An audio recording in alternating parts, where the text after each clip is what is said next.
మా జన సైనికుల సింహగర్జనలు.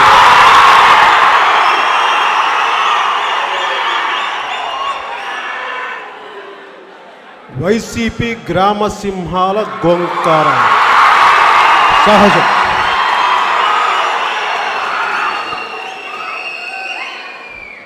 బాబు మీకేనమ్మా, చూసేవాళ్ళకి మీకే. వైసీపీ గ్రామ సింహాలంటే మీకే.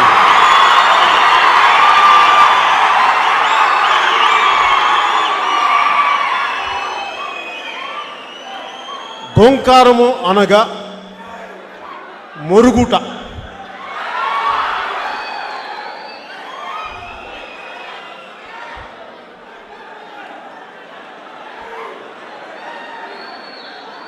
గ్రామసింహం అంటే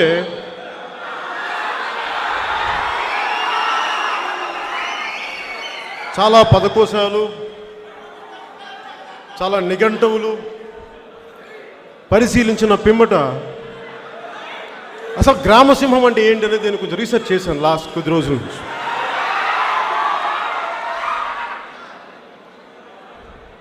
గ్రామసింహం అంటే సింహం అనుకున్నారు కాదు, అడవి సింహాలు మీరు అనుకున్నారు అవి కాదు, అది గ్రామసింహాలు. గ్రామసింహం బ్రౌన్ పదకోశం ప్రకారం కుక్కలు, వీధి కుక్కలు, శంకర్ నారాయణ తెలుగు డిక్షనరీ ప్రకారం పిచ్చి కుక్కలు, ఊర కుక్కలు,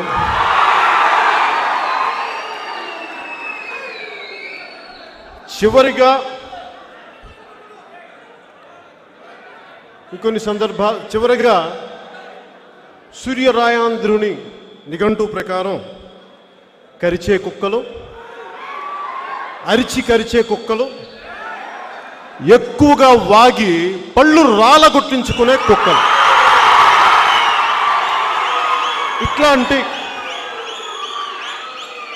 ఇలాంటి ఇత్యాది అర్థాలన్నీ ఈ పదకోశంలో ఉన్నాయి గ్రామసింహాలని. ఈ సన్నాసులకి వారికి జన్మనిచ్చిన తల్లిదండ్రుల నేర్పలేని సంస్కారాన్ని నేను నేర్పగలనా? మనం నేర్పలేం. వీళ్ళకి ఎవరు నేర్పిస్తారంటే ఎక్కువ మాట్లాడితే ఇట్లా ఇంకా సరిగ్గా నూనూగు మీసాలు రాని 16-17 ఏళ్ల కుర్రాళ్ళు ఉంటారు చూసారా, వాళ్ళు నేర్పిస్తారు సంస్కారం వీళ్ళకి.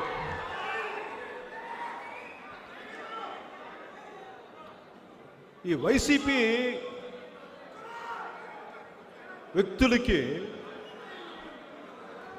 డబ్బు, అధికారం, అహంకారం, మదం, మాత్సర్యం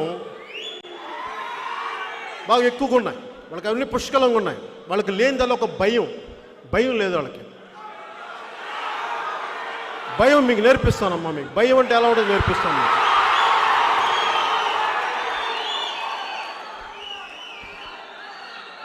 అలాగే అనాల్సినవన్నీ అనేసి కులాల చాటున దాక్కుంటే లాక్కొచ్చి కొడతాం, బయటికి లాగి కొడతాం. కుదరకపోతే భారతీయ శిక్షా స్మృతి ప్రకారం మీకు చట్టపరంగా శిక్షలు పడతాయి. ఆ బాధ్యత మేము తీసుకున్నాం, జనసేన తీసుకుంటున్న బాధ్యత. నేను పార్టీ పెట్టినప్పటి నుంచి కూడా చాలా బాధ్యతగా ఉండేవాడిని. చాలా బాధ్యతగా మాట్లాడతాను. ఒక మాట తోలను. నాకు బూతులు రాక కాదు, మాట్లాడలేక కాదు, మాట్లాడకూడదు కాబట్టి మాట్లాడు. గుంటూరు బాపట్లో పుట్టినవాడిని, నాకు బూతులు రావంటారు. మీకు నా బూతులు వచ్చి వైసీపీ వాళ్ళకి మాకు రావా? మీకు ఇంకా తెలుగులో తిడతారు, 4 భాషలో తిట్టగలను మిమ్మల్ని. ఒకరోజు టైం ఇస్తే మీరు కోరుకున్న నాకు ఈ భాషను మమ్మల్ని తిట్టు పవన్ కళ్యాణ్ అంటే అలాగే తిడతాను. నేర్చుకుందాడు మరి. తెలంగాణలో ఒక సామెత ఉంటుంది, అన్న అల్వాలు ఎడిపోవాలి అంటే అన్న ఉల్వలకి దున్నుతున్నానే అంటారు. కాదన్నా నేను అడుగుతుంది అల్వాల్కి ఎటు పోవాలి అంటే నేను ఉలవలకి దున్నుతున్నానే అంటాడు. ఆడు ఇట్లా చాలాసేపు అడిగింది. అరే నేను అడుగుతుంది ఏంటి, నువ్వు చెప్తుంది ఏంటంటే వాడు కావాలని చేస్తున్నాడు. అట్లాగా నేను వైసీపీ వాళ్ళని ఏమడుగుతున్నాను, బాబు మీ సొంత చిన్నాయన వివేకానంద రెడ్డి గారు హత్యకు గురయ్యారు, ఎవరమ్మా చంపింది? పవన్ కళ్యాణ్ 3 పెళ్ళిళ్ళు ఎందుకు చేసుకున్నాడు, అదేంటి నా వ్యక్తిగత జీవితం ఏంటి? అలాగే బాబు మీకు ఎందుకు కోడికత్తిలో ఎవరమ్మా చేసింది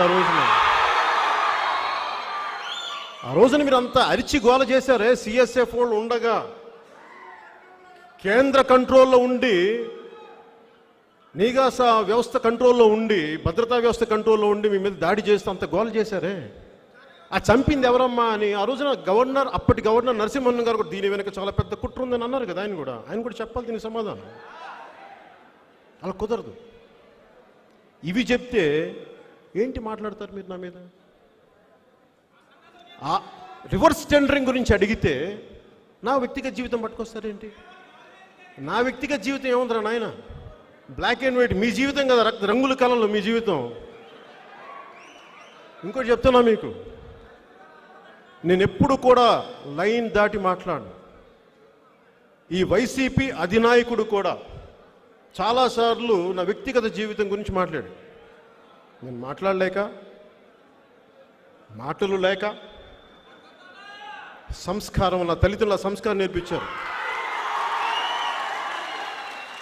ఈరోజు మీ అందరి సాక్షిగా చెప్తున్నా, మనం పాటించాల్సింది.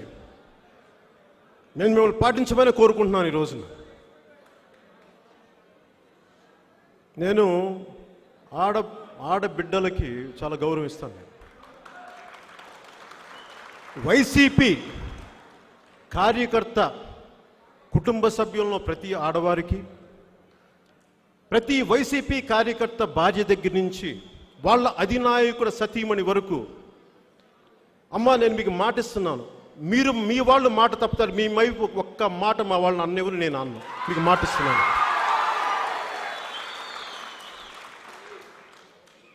మీతో తేల్చుకుంటాం, వైసీపీ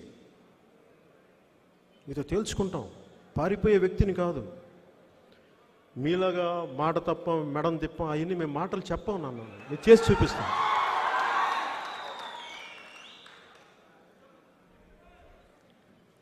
నేను ఎప్పుడైనా సరే చాలా ఒద్దికతోటి చాలా పద్ధతిగా మాట్లాడతాను. ఈరోజు నేను మీతో పంచుకోదలుచుకున్నాను.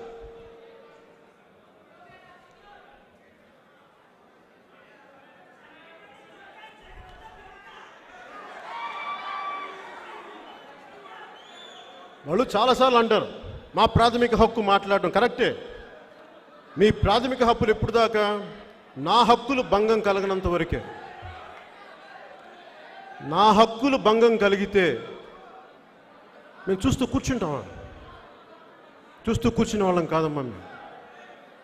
మీకు తగినంతగా ఎలా చెప్పాలో, మీరు ఏ పద్ధతిలో కోరుకుంటారో చెప్పండి. మాకు ప్రజాస్వామ్య పద్ధతిలో కావాలంటే ప్రజాస్వామ్య పద్ధతి, లేదు మేము ఈ పద్ధతి కోరుకున్నామంటే మీ చాయిస్ ఇస్ యువర్స్ అమ్మ. మీరు ఎలా కావాలో చెప్పండి. మీకు యుద్ధం ఎలా కావాలో చెప్పండి. యుద్ధం ఎలా కావాలి మీకు? ప్రజాస్వామ్యబద్ధంగా యుద్ధం కావాలంటే దానికి సిద్ధం. లేదు ఇంకో ఏ విధంగానైనా అని చెప్పి మీరు అంటే దానికి మేము సంసిద్ధం. మర్చిపోకండి.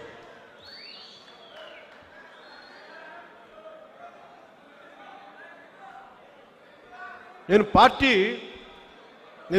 పాలిటిక్స్లో నాకు ఎవరు లేరు. నాకు మా నాన్న ముఖ్యమంత్రి కాదు, మా మామగారు ముఖ్యమంత్రి కాదు.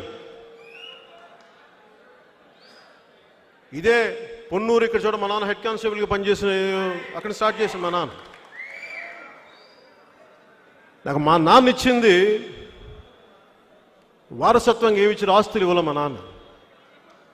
పెద్ద పెద్ద కార్లు ఇవ్వాల, ఇడుపొల్లిపాయ లాంటి ఎస్టేట్లు ఇవ్వాల మాకు మా నాన్న. వేల కోట్ల సంపాదన ఇవ్వాల మా నాన్న. మా నాన్న నాకు ఇచ్చింది ధైర్యం, తెగింపు, ధర్మరక్షణ. ఈ మూడు ఇచ్చారు వారసత్వం.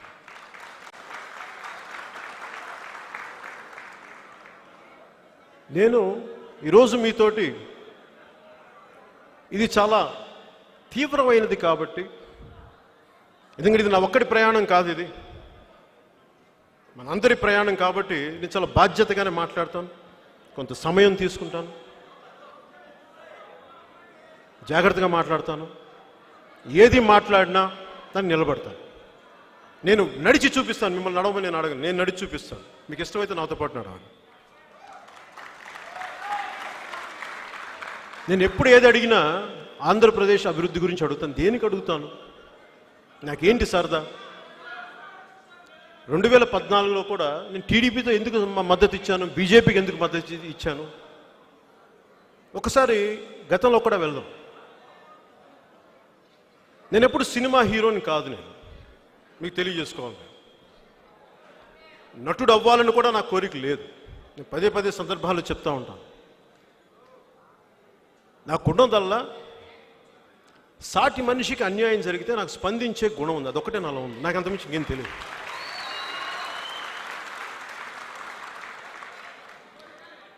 అది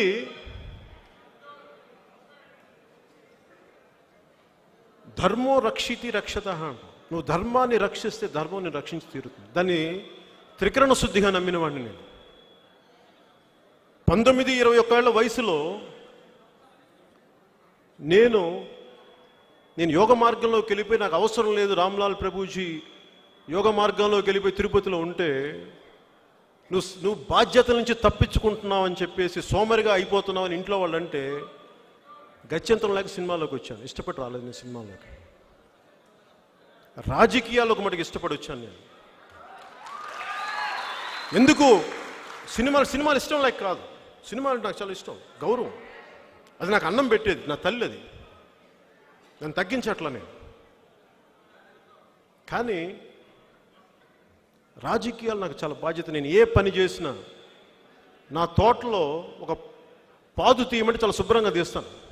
పిచ్చి మొక్కలు, కలుపు మొక్కలు తీసేసి శుభ్రంగా మొక్క ఏపుగా ఎదిగేలా చేయగలను. అలాగే రాజకీయాల్లో కూడా ఈ కలుపు మొక్కలను తీసేసి ఒక బలమైన అభివృద్ధి వైపు కూడా మనం చెయ్యాలి. అంటే ఏ పని ఎంచుకున్నా నేను అంత శుభ్రంగా చేసి పెడతాను. ఒకళ్ళు మెచ్చి మేకతోలు కప్పుతారనో, లేదంటే నాకు పథకాలు ఇస్తారనో, ప్రెసిడెంట్ మెడల్ ఇస్తారనో నేను చేయను.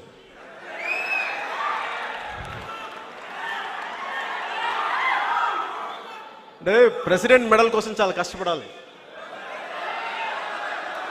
కార్గిల్లో యుద్ధాలు చేయాలి, పాకిస్తాన్ శత్రుమూకల్ని చంపాలి, చైనా సరిహద్దులకు వస్తుంటే వాళ్ళని తరిమి కొట్టాలి చైనా వాళ్ళు. అప్పుడు ఇస్తారు మనకి భారతదేశ ప్రభుత్వం ప్రెసిడెంట్ మెడల్ అప్పుడు ఇస్తారు. కానీ మన ఆంధ్రప్రదేశ్ ప్రభుత్వం మటుకు 500, 600, 500 ఇస్తే ప్రెసిడెంట్ మెడల్ ఇస్తారు. నేను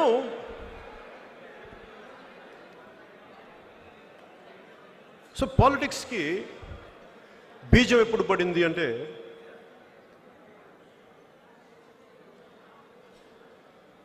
నేను చాలా సూక్ష్మంగా సమాజాన్ని చూసేవాడిని, పరిశీలించేవాడిని.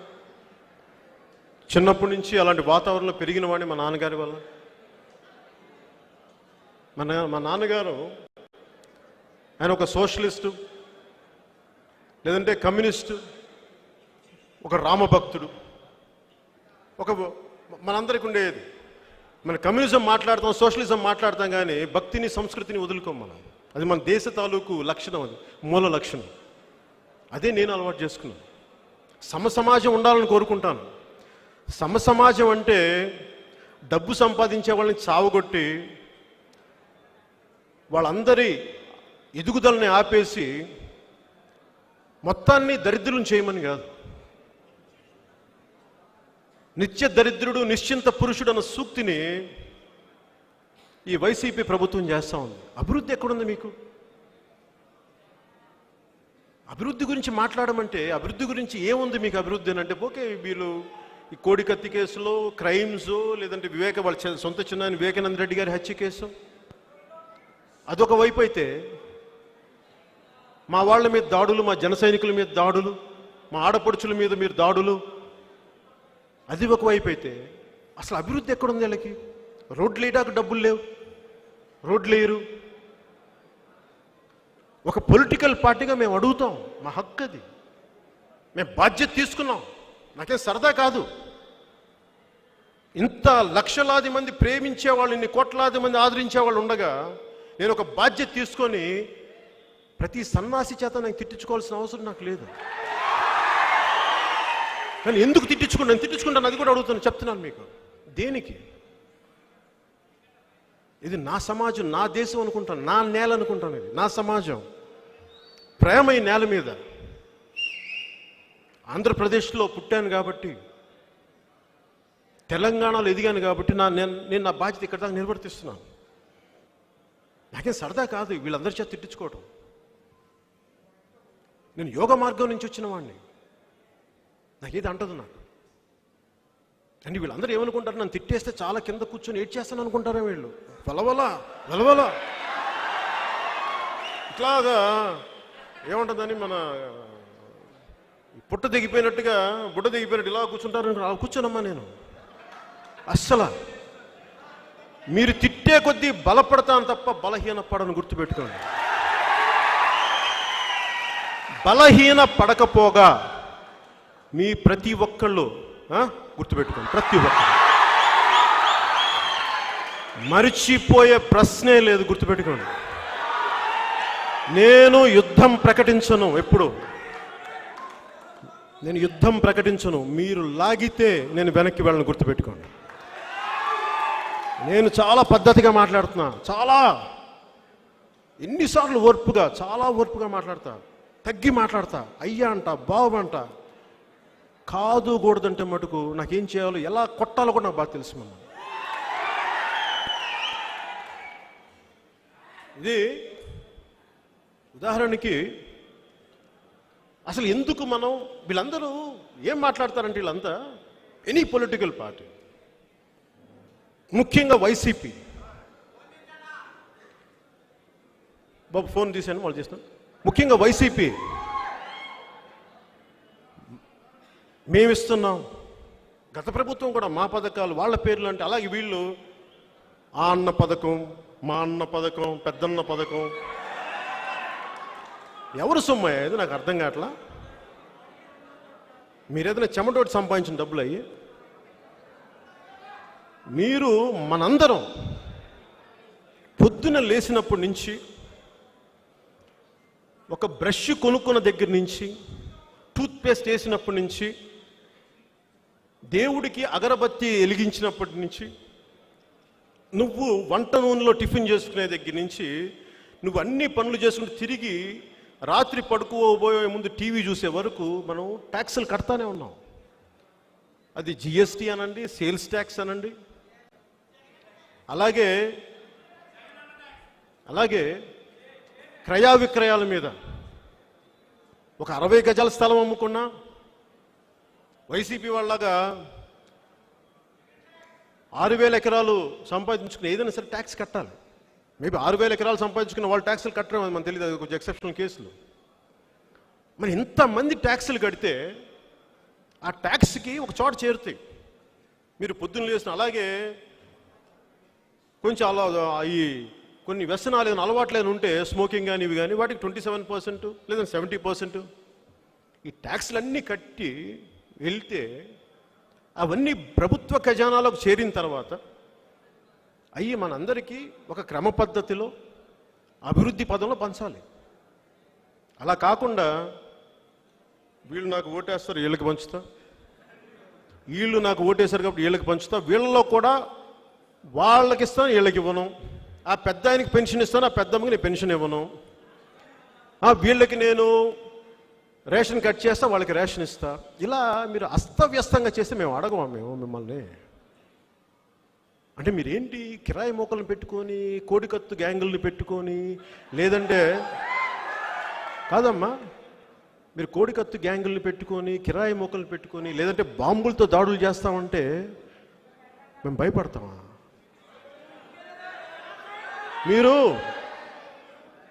వైసీపీ నాయకత్వానికి స్ట్రైట్గా చెప్తున్నా, అలా భయపడే వాళ్ళు ఇంకెవరు ఉన్నారో కానీ పవన్ కళ్యాణ్తో పెట్టుకోకడమ్మా. తోలు తీసి కింద కూర్చోబెడతా జాగ్రత్త. నా మర్యాద ఎప్పుడు దాకంటే మీరు మర్యాద ఇచ్చినంత వరకే. మీరు మర్యాద స్థాయి దాటారా, నేను దాటితే మర్యాద ఎలా ఉంటుందో మీకు నేను చూపిస్తాను.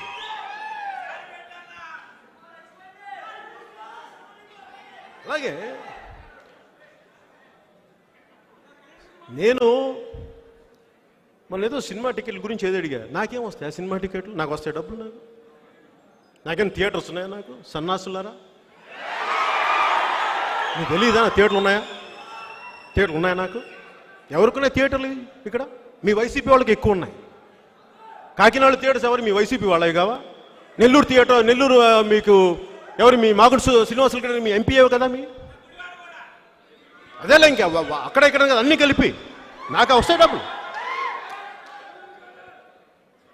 నేనేమడుగుతున్నా, టికెట్ రేట్లు 5 రూపాయలు కాదు 10 రూపాయలు కాదు ఏదైనా పెట్టుకొని సావండి, నాకు అనవసరం. నేను 5,000 రూపాయలకి అక్కడ మా ఇక్కడ అబ్బాయిని సినిమా చేస్తున్నప్పుడు నాకు మా ప్రొడ్యూసరు మా బావగారు అరవింద్ గారు ఇచ్చిన 5,000 రూపాయలు నెలకి.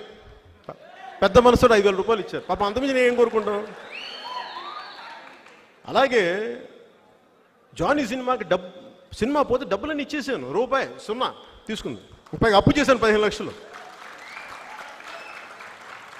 నాకు సినిమా మీద నాకు ఇది లేదు. నేను అడుగుతుంది ఏంటంటే, సినిమా టికెట్లని నేను అడగలా, చాలా చిన్నది అది. నేను అడుగుతుంది ఏంటంటే, నా కష్టార్జితాన్ని ఒకరి కష్టార్జితాన్ని నువ్వెవడు దోచుకోవడానికి అంట. నీకు హక్కు లేదు. నీకు it's demand and supply. Demand and supply మీద ఆధారపడి ఉంటుంది. ఇది సోషలిస్ట్ కమ్యూనిస్ట్ ఎకానమీ కాదు, ఇది ఫ్రీ ట్రేడ్, ఇది మిక్స్డ్ ఎకానమీ. ఇండియా మిశ్రమ ఎకానమీ. ఇది ప్రైవేట్ ఎంటర్ప్రైజెస్ ఉంటాయి, పబ్లిక్ ఎంటర్ప్రైజెస్ ఉంటాయి. అలాంటప్పుడు మీ భారతీయ సిమెంట్స్ని అందరికి సిమెంట్ ఊరికే పంచచ్చు కదా. మీకు అన్ని 1,00,000 కోట్లు ఉన్నాయంటారు కదా. ఒక లేవు అనుకుందాం, అది టీడీపీ వాళ్ళు మీ మీద పెట్టిన ఆరోపణ అనుకుందాం. కొన్ని ఒక వాదనకి కనీసం మీరు ప్రకటించిన 700 కోట్లు తక్కువ లేవు కదా. ఏం చేసుకున్నారు 700 కోట్లు? కొన్ని దాంతోనే అందరూ పంచండి డబ్బులు. అవి పంచరే మీరు. ఆ రోడ్డు మీద టెంపుల్ దగ్గర పూలు అమ్ముకునేవాళ్ళు, ఏమంటుందని పునుకులు వేసుకునేవాళ్ళు, వీళ్ళ దగ్గర కూడా కొట్టండి. మటన్ కొట్టే వాళ్ళ దగ్గర, మటన్ షాపులో తీసేసుకోండి, అవి కూడా లాగేసుకోండి. ఒక పని చేయండి, ఇళ్లలోకి వచ్చి బంగారం కూడా లాగేసుకోండి. మీరు సిగ్గుండాలి మీకు. అడుగుతున్న దానికి సమాధానాలు చెప్పారు మీరు. అడుగుతున్న దానికి మీరు సమాధానాలు చెప్పి అలవాట్లేదా మీకు? కాట్ల కుక్కలా అరుస్తారేంటి? మాట్లాడటం ఎప్పుడు నేర్చుకుంటారా మీరు? నేను ఎందుకు గ్రామ సింహాలు అన్నాను కూడా చెప్తా. ఒకసారి ఎక్కడో మన షూటింగ్ దగ్గర టీవీ పెట్టి చూస్తా ఉంటే సౌండ్ సరిగ్గా రావట్లా. ఈ వైసీపీ వాళ్ళు మాట్లాడుతుంటే ఆ పక్కనేమో కుక్కలు తెగరుస్తున్నాయి. 2 మ్యాచ్ అయిపోయింది. ఇదేంట్రా వైసీపీ వాళ్ళ ఇట్లా మాట్లాడుతున్నామా? ఒక సైనిక్ బోర్డుకి మీరు ఎప్పుడైనా ఇచ్చి చచ్చారా? మీరు ఎప్పుడన్నా దేశ సరిహద్దుల కోసం పనిచేసిన సైనికుల కోసం మీకు 700 కోట్లు ఉన్నాయి కదా మీ అధినాయకుడికి. ఆయన ఎప్పుడో 1 కోటి రూపాయలు మీరు ఒక పిల్లికి బిచ్చ వేయడం మేము చూడలేదమ్మా. మీ ఇప్పుడు దాకా వెళ్ళి తినే అన్నం కోసం మీరు కాకులను కూడా వేశారు. మీరు అంత పిసనారులు, మీరు పినాసులు, మీరు మాట్లాడతారు మా గురించి.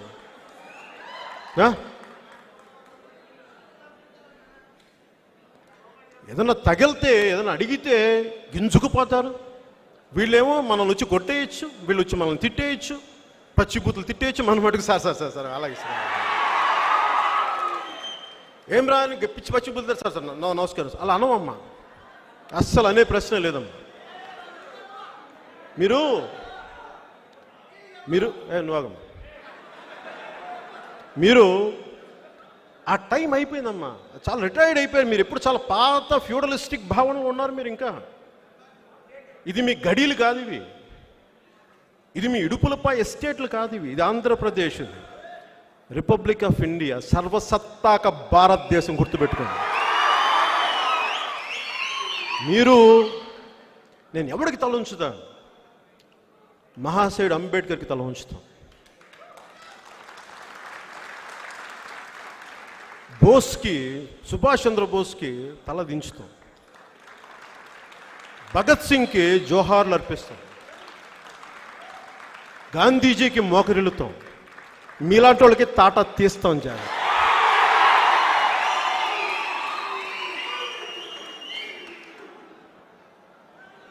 మీరు ఏదన్నా అడుగు, ఇది మాట్లాడటం మానేశారు. అరుపులు అరుపులు, ఒట్టిగొడ్డికి అరుపులు ఎక్కువ, వానలేని మబ్బుకి ఉరుములు ఎక్కువ.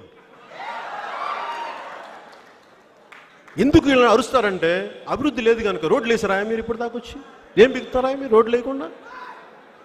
ఒక్క రోడ్డు వేసారా మీరు? వేయరు. మేము ఇప్పుడు వస్తున్నామంటే, ఇప్పుడు మా మసూదన్ రెడ్డి గారు చెప్పినట్టుగా వెంటనే ఒక 7 కిలోమీటర్లు పాడైపోయిన రోడ్ని మీరేంటి 2 రోజులు వేసేస్తారు హడావడిగా? మేము నమ్ముతాం మేము అవన్నీ. మేము అడుగుతుంది రోడ్లు.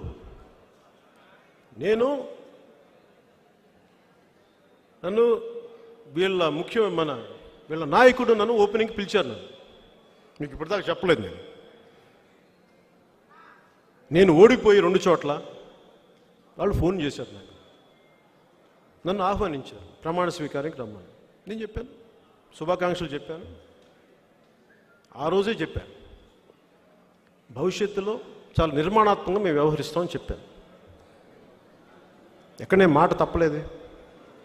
కానీ మీరు ఎదురు ఉండకూడదు అనుకుంటే అలా కుదరదు. మీరు ఎంత పెద్దవాళ్ళైనా ఇవ్వండి, అవ్వనివ్వండి, మీకు ఎన్ని వేల కోట్లు ఉండనివ్వండి, మీ కింద ఎంత కిరాయి సైన్యమైనా ఉండనివ్వండి, అస్సలు భయపడే ప్రశ్నే లేదమ్మా మీకు.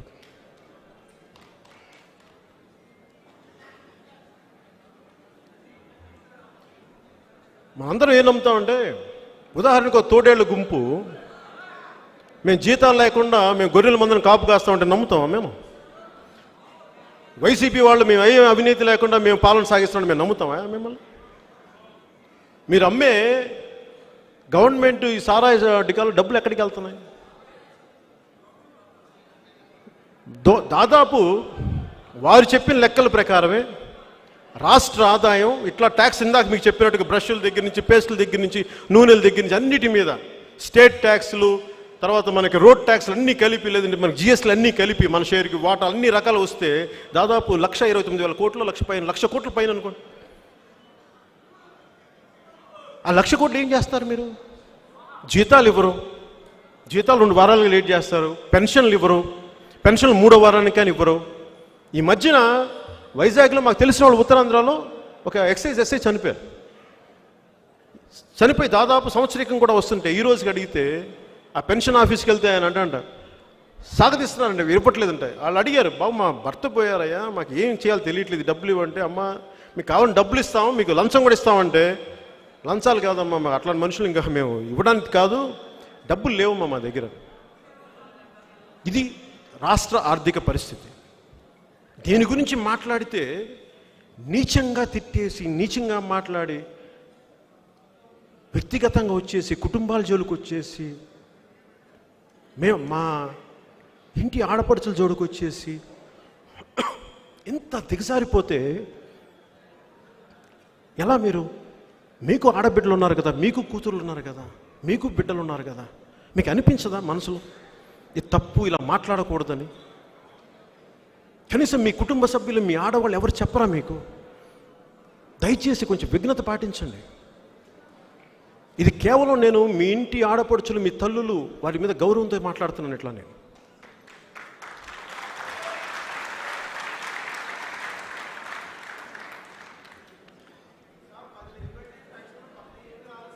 మాట్లాడు, కూర్చోండి. ఇందాక మీరు ఊహించుకోండి నా పరిస్థితి.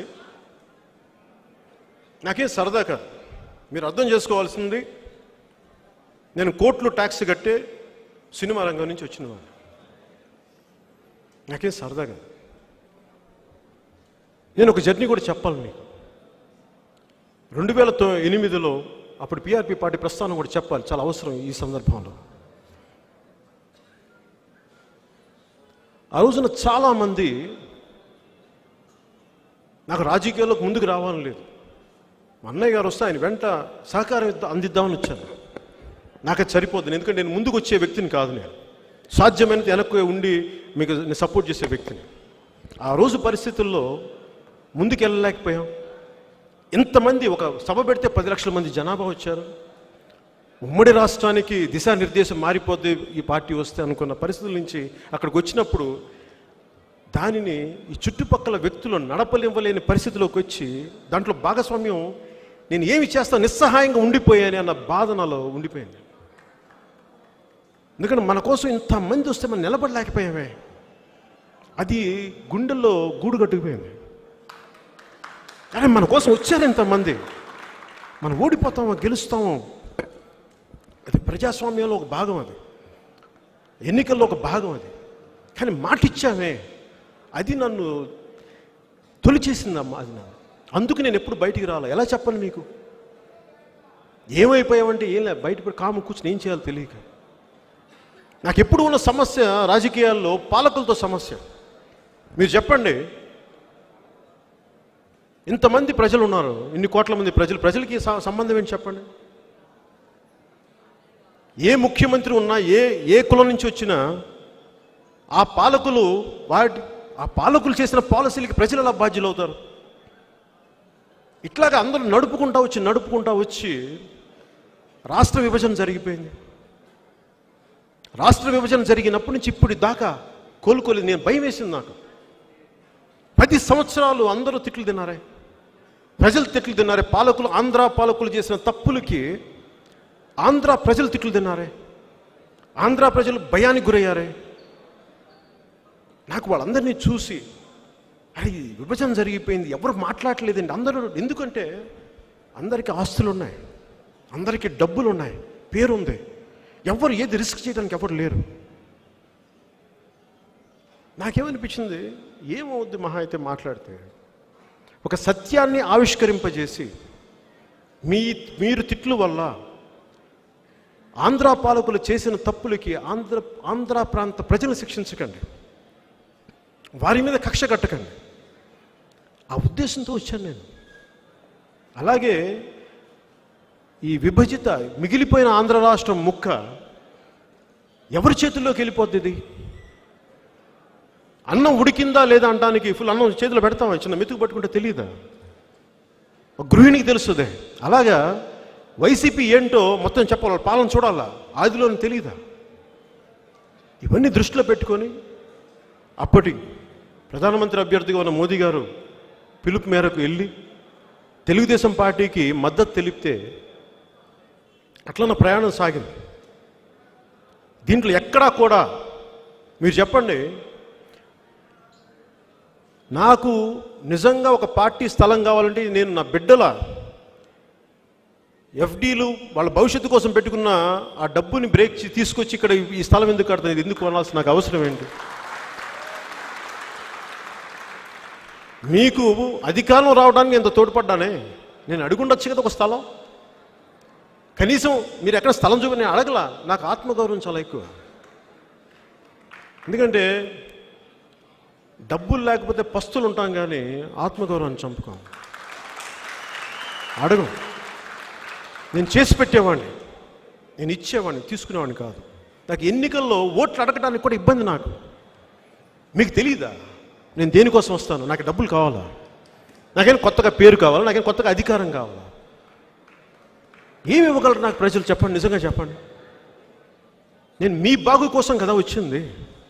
నాకేం సరదానా? అడ్డమైన గాడిదల చేత నేను తిట్లు తింటే నాకేం సరదానా? నిజంగా మాట్లాడుతాను. పనికి మాలిన వెధవలు, చవటలు, సన్నాసులు నా సరదా కాదు. చాలా పౌరుషం ఉన్నవాడిని, చాలా పౌరుషం ఉన్నవాడిని. కానీ నా పౌరుషాన్ని ఎందుకు తగ్గించుకుంటానంటే మీకోసం నేను తగ్గించుకుంటాను, మీరు బాగుండాలని తగ్గించుకుంటాను. ఎందుకు విసిగిపోయాం? 10 సంవత్సరాలు అక్కడ ముఖ్యమంత్రి ఇప్పుడు అయిన కేసీఆర్ గారు వారి రాష్ట్ర శ్రేయస్సు కోసం ఆంధ్ర పాలకులు చేసిన తప్పులను దుయ్యబడుతూ దాని తద్వారా ప్రజలకు ఇబ్బంది అవుతూ ఉంటే ఆంధ్ర ప్రాంత ప్రజలకి ఆంధ్ర పాలకులకి బుద్ధి రాకపోతే ఇంక నేనేం చేయను దీనికి విసుగొచ్చి ఇంక బయటికి రావాల్సి వచ్చింది. నిజంగా నా సరదా కాదు. 2014లో తెలుగుదేశం పార్టీకి నేను కోరుకుంది ఒకటే, మీరు చూసే ఉంటారు ఆ విజువల్. మీరు చంద్రబాబు నాయుడు గారు నా ఆఫీస్కి వచ్చాను, నేను వెళ్ళలేదు, మీరు గుర్తుపెట్టుకోండి. ఎందుకంటే నేను వెళ్ళలేక కాదు, నేను ఒకటి అడిగా, మీకు నా వల్ల మీకు సహాయం కావాలి అంటే మీరు నన్ను అడగాలి. దేనికి అడగమని పొగరుతో కాదు. నేను మిమ్మల్ని తగ్గించడం ఇష్టం లేక ఆయన రమ్మన్నాను. మిమ్మల్ని తగ్గించడం ఇష్టం లేక చెప్పాను కూడా ఆయనకి. నాకు ఇది పొగరు అనుకుంటారు, పొగరు కాదు. ఎందుకంటే మీరు మా వాళ్ళు ఒక బిర్యానీ ప్యాకెట్కో ఒక సారాయి ప్యాకెట్కో వెళ్ళేవాళ్ళు కాదు. వాళ్ళకి కావాల్సిందల్లా చిన్నపాటి గౌరవం ఇవ్వండి. ఆ గౌరవం ఇస్తే మేము వస్తాం, అప్పుడు చెప్తాను. అలా కాదు ఒక ఎంపీ సీటుకో ఒక రాజ్యసభ సీటుకో అంటే నా రియాక్షన్ కూడా చూశారు అంతకుముందు ఒక సభలో. నేను మాట్లాడాల. ఎందుకు మాట్లాడంటే మీరు నా ఆత్మగౌరవాన్ని దెబ్బ కొడితే నేను ఇంకో మనిషిని. మీరు నాకు మీకు ఎంత గౌరవం ఇస్తానో అంత తిరస్కార భావాన్ని కూడా నేను చూపించగలను. నాకు శక్తి ఉంది నా దగ్గర. ఎందుకంటే నేను మీ నుంచి ఏం కోరుకోను. నేను ఎందుకు మాట్లాడగలను? నేను డబ్బులు సంపాదించుకోలేక. ఇదే హైదరాబాద్ మాదాపూర్లో ఎకరం ₹1,00,000 ఉన్నప్పుడు నా సంపాదన ₹1,00,00,000. నేను కొనున్నచ్చు కదా. ఈరోజు 1,000 కోట్లు ఉండేది 2,000 కోట్లే. వీళ్ళ వైసీపీ నాయకుల కంటే ఇంకా అద్భుతంగా అఫీషియల్గా డబ్బులు సంపాదించేవాళ్ళు. నేను చేయలే. ఎందుకు సంపాదించలేదంటే అలాంటి డబ్బు ఎక్కువైపోయే కొద్దీ భయపడిపోతాం. ఇప్పుడు డబ్బు పెరిగే కొద్దీ ధైర్యం రావాలి కదా. డబ్బు పెరిగే కొద్దీ భయం వేసిపోద్ది.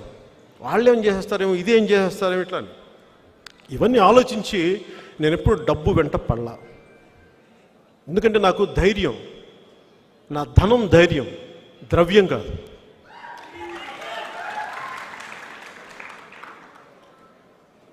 కులాల ఐక్యత అని ఎందుకు మాట్లాడాను? చాలామంది కోపం వచ్చింది 2 అంశాల మీద. ఇక్కడ చాలామంది ఆయన ఉన్నారో లేదో, చాలామంది మార్పు రావాలని కోరుకున్న వ్యక్తులు, చాలామంది ప్రజారాజ్యం పార్టీ నుంచి ఆశించి అప్పటి నుంచి అంటుకుపోయిన వ్యక్తులు చాలామంది, అండగా ఉన్న వ్యక్తులు చాలామంది మేము మీకు వచ్చేస్తామని చెప్పి నా సభలకు వచ్చావు. 2014 లాంచింగ్ సభకు వచ్చినప్పుడు నన్ను చాలా ఆశించారు. అంటే వాళ్ళు ఏమనుకున్నారంటే నేను వర్గశత్రువుని చూపిస్తానని చెప్పి. ఒక పార్టీకి ఒక వర్గశత్రువు కావాలి ఎదగడానికి, పోరాటం చేయడానికి. ఎదగడానికంటే కూడా పోరాటం చేయడానికి. టీఆర్ఎస్ అని పార్టీ ఎందుకు వచ్చింది? వాళ్ళ వర్గశత్రువు ఆంధ్ర పాలకులు.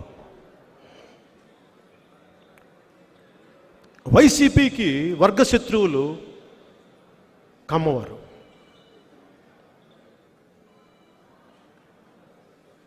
ఇట్లాగా మన వర్గశత్రువులను ఇలా చేసేస్తే నన్ను అడిగారు చాలామంది, మీ వర్గశత్రువు ఎవరండి? చాలామంది పోరాటాలు తిరిగేవాళ్ళు చాలామంది, నీ వర్గశత్రువు ఎవరు? జనసేనకి వర్గశత్రువు ఎవరంటే చాలా క్లిష్టమైంది, అది చాలా కష్టమైంది. ఎలా చెప్తాం వర్గశత్రువు అంటే? ఒక కులం కాదే వర్గశత్రువు, ఒక జాతి కాదే వర్గశత్రువు. ఈ రోజున టీఆర్ఎస్ని అడగండి మీ వర్గశత్రువు ఎవరని, ఆ తెలంగాణ అంటే ఏమంటారు? ఎవరు లేరు అక్కడ వర్గశత్రువు. ఫైనల్ వర్గశత్రువులు ఎవరుంటారంటే పేదరికం, అవినీతి, దాష్టీకం, దౌర్జన్యం, ఇవి వర్గశత్రువు, కులాలు కాదు. ఉదాహరణకి ఆంధ్రప్రదేశ్లో 151 సీట్లతోటి వైసీపీ వస్తే ఏం చేసి ఉండాల్సింది? ఎంత అద్భుతమైన ప్రగతి సాధించి ఉండాల్సింది. వాళ్ళు అలా కాకుండా వెళ్ళిపోయి అందరినీ చంపేద్దాం అనుకుంటే ఎట్లా? మీరు ఎవరిని ఎదగనివ్వకూడదు, చంపేద్దాం, భయప్రాంతం చేసేద్దాం అంటే ఎట్లా? అది నిజంగా జరుగుద్ది అట్లా? ఒక కులాన్ని సమూలంగా తుడిచిపెట్టేయడం జరుగుద్దా? అది అయ్యే పనేనా అసలు? అది సబబైన పనేనా? అలా చెయ్యొచ్చా ప్రజాస్వామ్యంలో? ఇదేమన్నా మంగోల్ తాండాల పోరాటం అనుకుంటున్నారా మీరు? ఇది ప్రజాస్వామ్యం మర్చిపోయారా మీరు? ఇట్లాగా తన మన భేదం లేకుండా చేసుకుని వెళ్ళిపోతే దీన్ని ఎక్కడో చోట ఒక ఆపాల్సిన పరిస్థితి అయితే ఉంది. సో వర్గశత్రువు జనసేనకి దాష్టికం చేసేవాళ్ళు, దౌర్జన్యం చేసేవాళ్ళు, దోపిడీ చేసేవాళ్ళు జనసేనకి వర్గశత్రువులు. వాళ్ళు ఏ కులంలోనైనా ఉండనివ్వండి, ఎవరైనా కానివ్వండి, ఎవరు దాష్టికం చేసినా, ఎవరు దౌర్జన్యం చేసినా, ఎవరు దోపిడీ చేసినా జనసేన వాళ్ళని వర్గశత్రువుగానే ప్రకటించుకుంటాం. వాళ్ళు మా ప్రత్యర్థులే, వాళ్ళు మేము పోరాటం చేస్తాం మీతో. అలాగే కులాల ఐక్యత అని ఎందుకు పెట్టానంటే, మనందరం ఎక్కడ పుట్టాలి, ఏ కులంలో పుట్టాలి, ఎలా పుట్టాలి, ఏ రంగు, ఎట్లా మన ఎవరి చేతుల్లో లేదు ఇది. ఎవరి చేతుల్లో లేదు ఇది. కానీ పుట్టాక మనం ఎలా ప్రవర్తించాలనేది. ఇది కులాల ఐక్యత అని ఎందుకు పెట్టానంటే, అదేదో పుస్తకాలు చదివి ఇట్లా కాదు, చాలా అర్థం చేసుకునే పెట్టాను. నేను చెన్నైలో ఉన్నప్పుడు, లేదంటే నెల్లూరులో ఉన్నప్పుడు రంగా గారు బతికుండేవాళ్ళు ఇక్కడ, వంగవీటి రంగా గారు. ఆయన బతికున్న రోజు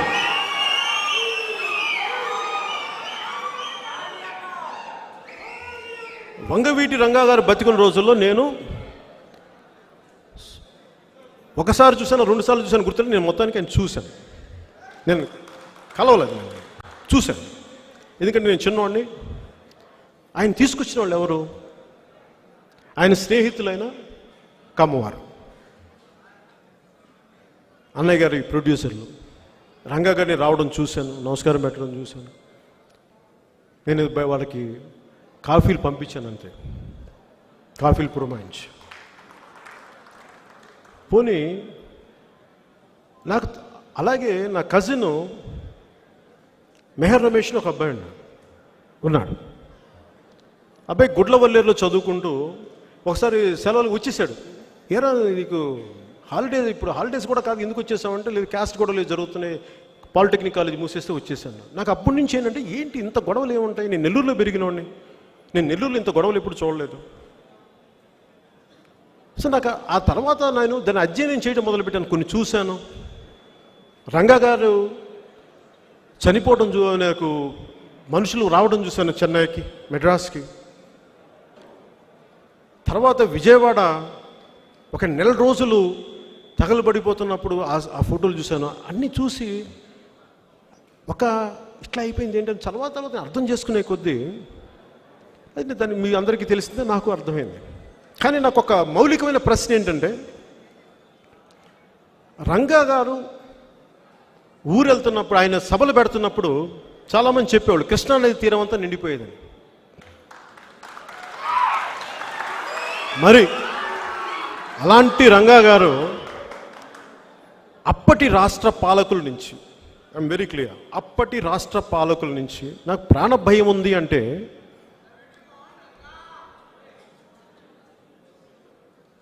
అప్పటి రాష్ట్ర పాలకుల వల్ల నాకు ప్రాణ భయం ఉంది అని ఆయన ధర్నాకి కూర్చుంటే, సత్యాగ్రహం చేస్తూ ఉంటే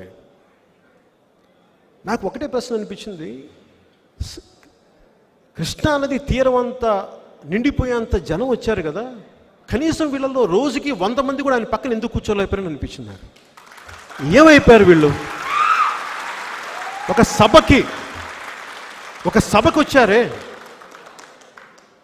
ఆయన నన్ను చంపేస్తున్నారంటే ఆయన మద్దతుదారులు ఎందుకు ఆయన పక్కన కూర్చొని రక్షించుకోలేకపోయారు అన్నది నన్ను ఈ రోజుకి పట్టి పీడించే ప్రశ్న. ఎదుటి వారిని అనబోయే ముందు మనం ఏం చేశాం అన్నది కూడా మనం ఆలోచించుకోవాలి. ఇది చాలా అవసరం. ఎందుకంటే గుడ్డి ద్వేషం సమాజాన్ని నిట్టనిల్లో చీల్చేసి ఎవరికి సుఖం లేకుండా చేస్తుంది. ఇది చాలా అర్థం చేసుకోవాలి. ఇది 2014లో కూడా కాపు రిజర్వేషన్లు మనకి తునిలో జరుగుతున్నప్పుడు చాలామంది అడిగారు, నువ్వు రావు ఇట్లా, దీని మీద నీ స్పందన ఏంటని. నేను ప్రతి సమస్య నుంచి, ఏ సమస్య అయినా సరే నేను పారిపోను. ఇందాక మన నాయకులు చెప్పినట్టుగానే, అది చిన్న సమస్య అవనివ్వండి, పెద్ద సమస్య అవనివ్వండి, నేనైతే పారిపోను. నేను ఫేస్ చేస్తా.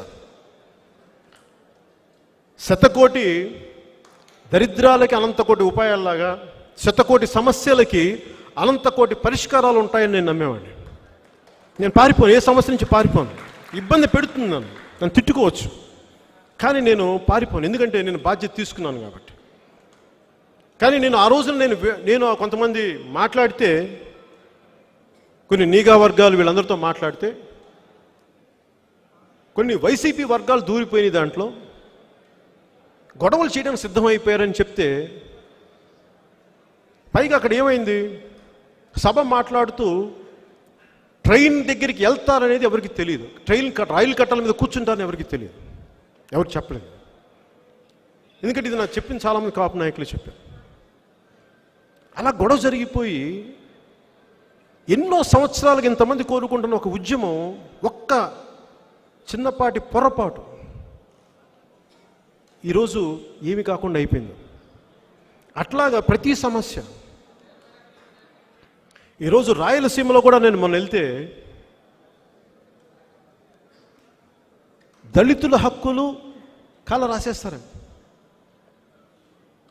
దళితులకి మనకి ఒక హక్కు ఉంది. ఇక్కడ నిజంగా రాయలసీమ లోపలికి వెళ్తే మీకు నోరు మెదపడానికి భయపడే పరిస్థితులు కొన్ని ప్రాంతాలు, నేను అన్ని ప్రాంతాలను చెప్పలేను కానీ కొన్ని ప్రాంతాలు ఖచ్చితంగా. అలాగే బోయ కులస్తులు ఇబ్బందులు పడుతూ ఉంటారు, నాకు సాధికారత లేదని. ఇలాంటి అన్ని పరిస్థితుల్లో నేను కులాల ఐక్యతను ఎందుకు పెట్టానంటే, మనందరం పరస్పరం అర్థం చేసుకొని ముందుకెళ్ళాలి తప్ప ఒకళ్ళని కక్షగట్టి పెట్టుకున్నావా సమూలంగా అందరినీ దహించేస్తారు. వైసీపీ చేస్తున్న తప్పు కూడా అదే. వారు వర్గశత్రువుగా ప్రకటించుకున్న పోరాటంలో రాష్ట్ర అభివృద్ధిని తగలబెట్టేస్తారు. ఇది చాలా మంది జాగ్రత్తగా గమనించాలి. రాష్ట్రం అంటే 2 కులాలు కాదు, రాష్ట్రం అంటే చాలా పెద్దది, గుర్తుపెట్టుకోండి.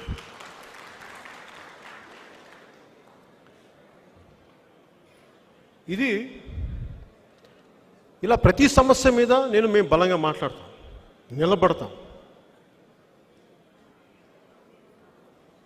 నేను 2 చోట్ల ఓడిపోయినప్పుడు, ఇక్కడ ఏదో ఆ రోజు మన విజయవాడ ఆఫీస్లో వెళ్ళి ప్రెస్ మీట్ పెట్టి తిరిగి ఒక 2 రోజుల తర్వాత హైదరాబాద్ పోయినప్పుడు నా తెలంగాణ కార్యవర్గం వచ్చి ఇలాంటి మీటింగ్ జరిగి ఇంకొంచెం దీంట్లో సగం మీటింగ్ జరిగి,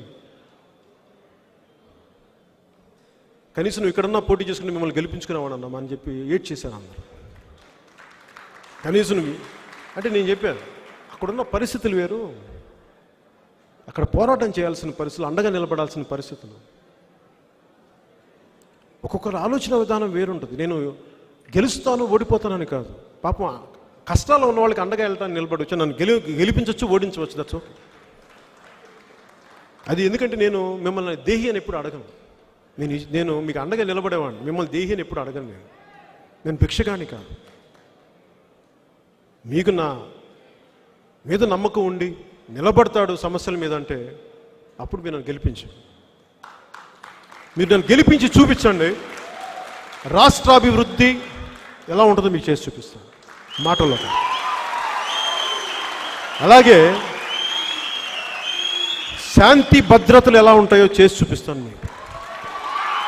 ఒక ఆడబిడ్డ మీద ఎవడన్నా ఇలా చూడాలంటే కూడా లోపలే భయం లాగిపోవాలి, అలాంటి శాంతి భద్రత. రాజకీయాల్లో ఇంకో సమస్య ఏంటంటే, ఒక కులం తిడితే ఇంకో కులం అదే కులపు నాయకుల చేత తిట్టిస్తారు. నేను వైసీపీ వాళ్ళకి చెప్తా ఉన్నా, ఒక కాపుల చేత ఏంటన్నమ్మా అన్ని కులాల చేత తిట్టించు, నాకేం ఇబ్బంది లేదు, అస్సలు ఇబ్బంది లేదు. నేను తప్పు కూడా అనుకోను, ఎందుకంటే ఆ కులానికి సంబంధించిన నాయకులు తిడితే నేను ఆ కులం అంతా తిట్టింది నేను అనుకున్నా, ఆ కులంలోని ఒక వ్యక్తి తిట్టాడు అనుకుంటాను తప్ప కులం అంతా తిట్టింది నేను అనుకునే వ్యక్తిని కాదు.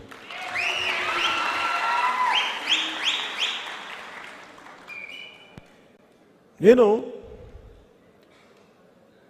వీళ్ళందరికీ ఏముంటుందంటే, నన్ను చూడగానే వీడిని ఏదైనా తిట్టేసేయచ్చు. నేను ఎప్పుడు ఎవరిని రెచ్చగొట్టను, మర్యాదగా మాట్లాడితే మొన్న కూడా ఏదో సభల్లో వీళ్ళు ఎవరో మాట్లాడుతూ ఉంటే కాపులు ఉన్న చోట నిలబడతారు, అది నిలబడతారంటే నాకు ఒకటే అనిపించింది, మరి కాపులు ఉన్న చోటే కదా, కాకినాడలో అత్యధికంగా కాపులు ఉన్న చోటే కదా వాళ్ళ ఎమ్మెల్యే చంద్రశేఖర్ రెడ్డి గారు నన్ను పచ్చిబూతులు తిట్టింది. అప్పుడు ఎవరికి పౌరుషం రాలేదా? నేను 100% కాపులు నిలబడతా నేను అనుకోను. ఎందుకు అనుకోను నిజంగా అలా ఉండుంటే చంద్రశేఖర్ రెడ్డి గారు తిట్టడానికి ఆలోచిస్తారా? ఆలోచించగలరా? ఎందుకంటే ఎక్కువ జనాభా ఉన్న చోట, సంఖ్యాబలం ఉన్న కులాల్లో ఐక్యత తక్కువ ఉంటుంది సహజంగానే. ఒక చిన్న స్థానం కోసం ఇంతమంది పోటీ పడతారు. ఆ నాయకులు వేసే ఎంగిలి మెతుకులకి వారి ఈ మోచేతి అంబలి మహా కమ్మగా ఉంటుంది అనుకోండి పాపం. ఎందుకంటే ఎక్కువ మంది పోటీ పడతారు కదా, అందుకని ఎవడు ముందు వెళ్ళిపోయి అంబలి తాగేస్తే పాపం బాగుంటుంది. తాగండి రా బాగా తాగండి. కొంచెం అంబల్లో కొంచెం కారం, కొంచెం ఉప్పు వేసుకుని ఇంకొంచెం ఎక్కువ తాగండి, బాగుంది, మంచిగా ఉంటుంది. తాగండి, సిగ్గుండాలి మీకు. అప్పుడు జాతి గురించి మాట్లాడకండి అమ్మ, తప్పు. అలాగే నేను టీడీపీకి మద్దతు ఇవ్వగానే నేను నా కులాన్ని ఎప్పుడు నేను దూరం వెళ్ళలేదు, నేను ఎప్పుడు పారిపోను కూడా. అలాగే వేరే కులాలని తోలు నాడను కూడా నేను గౌరవిస్తాను, అన్ని కులాలను గౌరవిస్తాను. ఇంకా చెప్పుకోవాలంటే అన్న, ఒక అబ్బాయి ఏలూరులో ఎక్కడో, అన్న నేను ఏదో దగ్గర తీసుకుంటాను, నేను ఏంటి రెల్లి కులస్తుందంటే నేను చెప్పా, నన్ను రెల్లి కోసం పుట్టలేదు నాన్న, నన్ను నీ రెల్లి సోదరుడు అనుకోను, నీలో పుట్టాను అనుకో. అలాగే ఇస్లాం ఆచారం ప్రకారం నాకు ఎవరైనా క్యాప్ పెడితే గౌరవంగా పెట్టించుకుంటాను. అలాగే నన్ను ఒక ఇసాయి క్రిస్టియన్, ఒక క్రైస్తు చర్చికి తీసుకెళ్ళి నన్ను ప్రార్థన చేస్తాను. రెండు ముఖ్యమైనవి జనసేనలో ఏంటంటే, ఒకటి కులాల ఐక్యత. ఎందుకు మాట్లాడతానంటే, మనం అందరం ఒకరికొకరు పరస్పర సహకారం అవసరం అభివృద్ధికి.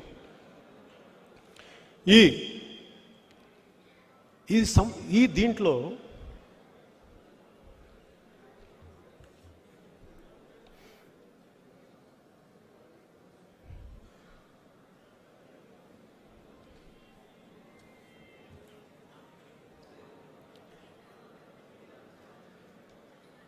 నన్ను అడిగేది అందరూ, నీ ఐడియాలజీ ఏంటి? మొన్న ఈ మధ్యన కూడా నేను వింటా ఉన్నాను, చాలా కన్ఫ్యూజింగ్ ఐడియాలజీ అంటారు. ఒకసారి ఇది మాట్లాడతావు, ఇంకోసారి వాళ్ళతో జత కడతావు, ఇంకోసారి ఇది మాట్లాడతావు. అంటే ఒక దేహానికి ఒక రక్తనాళం సరిపోద్దా? ఒక దేశానికి ఒక నది సరిపోద్దా? మీరే వేరే పార్టీల్లో గెలుచుకున్న వాళ్ళని మీరు ఎమ్మెల్యేలు లాక్కుంటారే, అది మీకు తప్పు అనిపిస్తుందా? మీకు అంటే మీ తప్పుడు అధికారం కోసం మీరు ఎవరితోనే కలిసిపోవచ్చా? మేము మా ఆశయాల కోసం ముందుకు తీసుకెళ్ళడం కోసం నేను అవసరమైనప్పుడు వ్యూహం మారుస్తాం, అంతేగాని పిచ్చిగా అలా కూర్చోబెట్టి మేము వాళ్ళు చచ్చిపోయి. ఎందుకంటే నేను అడుగు ముందుకు ఇవ్వాలి. దేనికి ఎప్పుడు తప్పంటే, వీళ్ళతో కలిస్తే నాకు వీళ్ళు ఇది ఇస్తారు, వీళ్ళు తెలిస్తే నాకు సెంట్రల్ మినిస్టర్ ఇస్తారు, నేను అట్లా కలవను. వీళ్ళతో వెళ్తే మా వాళ్ళకి న్యాయం జరుగుద్దా? మా వాళ్ళకి అభివృద్ధి జరుగుద్దా? మా రాష్ట్రం బాగుంటుందా? అప్పుడు కలుస్తాం చెప్పేదాన్ని బట్టి. బీజేపీతో కలిసినప్పుడు నేను అడిగాను, ఈ అమరావతిని ఉంచండి ఇక్కడ, వాళ్ళ దాన్ని ఒప్పుకున్నందుకే కలిసాను నేను. ఉత్తరాంధ్ర వెనకబాటుతనం గురించి ఉంది, మేము అండగా నిలబడతా ఉన్నాను, అందుకు కలిసాను. రాయలసీమ కరువు సీమగా ఉంది, అందరూ ముఖ్యమంత్రులు అక్కడి నుంచి వచ్చినా దాన్ని ఇంకా వాళ్ళు అభివృద్ధి అయ్యారు, కానీ ప్రజలు వలసలు వెళ్ళిపోతూ ఉన్నారు. ఎక్కడికో బెంగళూరుకు, ఇంకో చోటుకి వెళ్ళిపోతుంటే ఆ వలసలు ఆపడానికి, అక్కడ అభివృద్ధి కావాలంటే దాన్ని నిలబడతా ఉంటేనే నేను భారతీయ జనతా పార్టీ సపోర్ట్ చేశాను. అలాగే స్పెషల్ కేటగిరీ స్టేటస్లో నువ్వు ఎందుకు ఇట్లా అయిపోయావంటే, నేను ఎప్పుడు వెనక్కి వెళ్ళలేదు, చాలా బలంగా నిలబడ్డాను స్పెషల్ కేటగిరీ స్టేటస్కి. నేను ఒక కొండ నాకు ఇది హక్కు అని చెప్పి నేను తీసుకెళ్ళి ముందుకెళ్తున్నప్పుడు నా ముందర కాళ్ళకి బంధాలు వేసేది ఎవరైతే నాతో అండగా ఉండాల్సిన వాళ్ళే తెలంగాణకి ఆంధ్రాకి ముఖ్యమైన తేడా, మాకు తెలంగాణ కావాలంటే ఇర్రెస్పెక్ట్ ఆఫ్ పార్టీస్, ప్రజలకి సంబంధం లేకుండా, కులాలకి సంబంధం లేకుండా అందరు కలిసి మా తెలంగాణ కావాలని వస్తారు. ఆంధ్రాకి దౌర్భాగ్యం ఏంటంటే, ఇది వాడు చేస్తున్నాడు, ఈ క్యాస్ట్ వాడు చేస్తున్నాడు, వీడి మా వర్గం కాదు. పవన్ కళ్యాణ్ చేస్తున్నాడు, నాకు ఏముండదా? స్పెషల్ కేటగిరీ స్టేటస్ నాకు కానీ మెచ్చి మేకతోలు చెప్తారా? నాకు చేసినప్పుడు పోనీ, ఎందుకంటే చాలామంది చప్పట్లు కొడతారు, నేను వస్తే సభలు పెడతారు. నాకు సరదా కాదు. కేంద్ర ప్రభుత్వంతో గొడవ పెట్టుకోవడం అంటే సాహసం. అది తట్టు ఒక బలమైన ప్రధానమంత్రి, మామూలు వ్యక్తి కాదండి.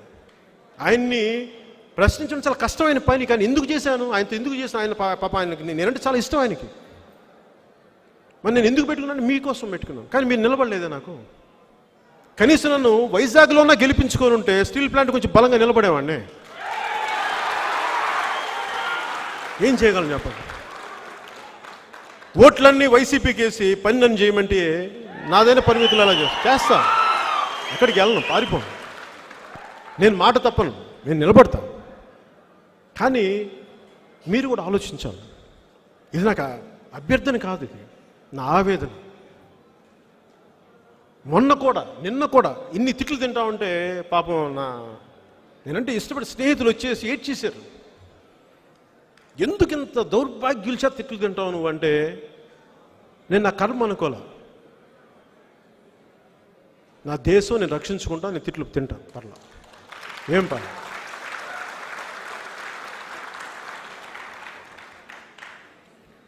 సో జనసేన ముఖ్యంగా కులాలకు సంబంధించి 10 సార్లు మాట్లాడతాం.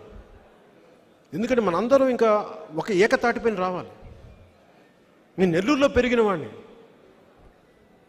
వీళ్ళు చాలామంది ఏం మాట్లాడారు, కుల ఘర్షణలు రెచ్చగొడతానంటారే. కుల ఘర్షణలు రెచ్చగొడిన వాడైతే నేను టీడీపీతో జత కడతానా? అసలు అలాంటి వ్యక్తిని టీడీపీతో జత కడతా బాగుండాలని కదా. అలాగే వైసీపీ నాయకులు చాలామంది నాకు తెలుసు. ఇదే అంబటి రాంబాబు గారు మనకి 2014లో ఎప్పుడో వాళ్ళ అమ్మాయి పెళ్ళికి పిలిచి నేను వెళ్ళానే. ఆయన తర్వాత తిట్టిండొచ్చు నన్ను, నాకు అది ఓకే. అని నేను ఎప్పుడు దాచుకోవాలంటే, నేను నా స్నేహహస్తాన్ని ఎప్పుడు ముందే ఉంచాను, ఎప్పుడు ఇలా పెట్టాను. నేను రెడీ. మీరు అలా కాకుండా మీరు నాతో గొడవ పెట్టుకుంటానంటే కూడా రెడీ. Choice మీజ్ yours.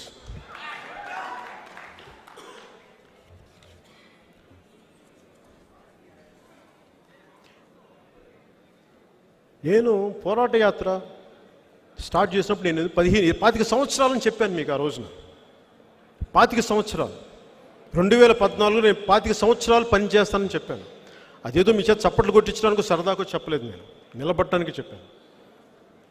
2 చోట్ల ఓడిపోయినా, ఇంత స్టార్డమ్ మొదలుకొని వచ్చినా, మేము 2009లో అప్పుడు ఎలక్షన్లో చేసిన పొరపాటుకు నేను ప్రాయశ్చితం చేస్తున్నాను, మీకు క్షమాపణలు అడుగుతున్నాను. మిమ్మల్ని 2 చేతులతో క్షమాపణలు అడుగుతున్నాను, ప్రాయశ్చితం చేసుకుంటున్నాను.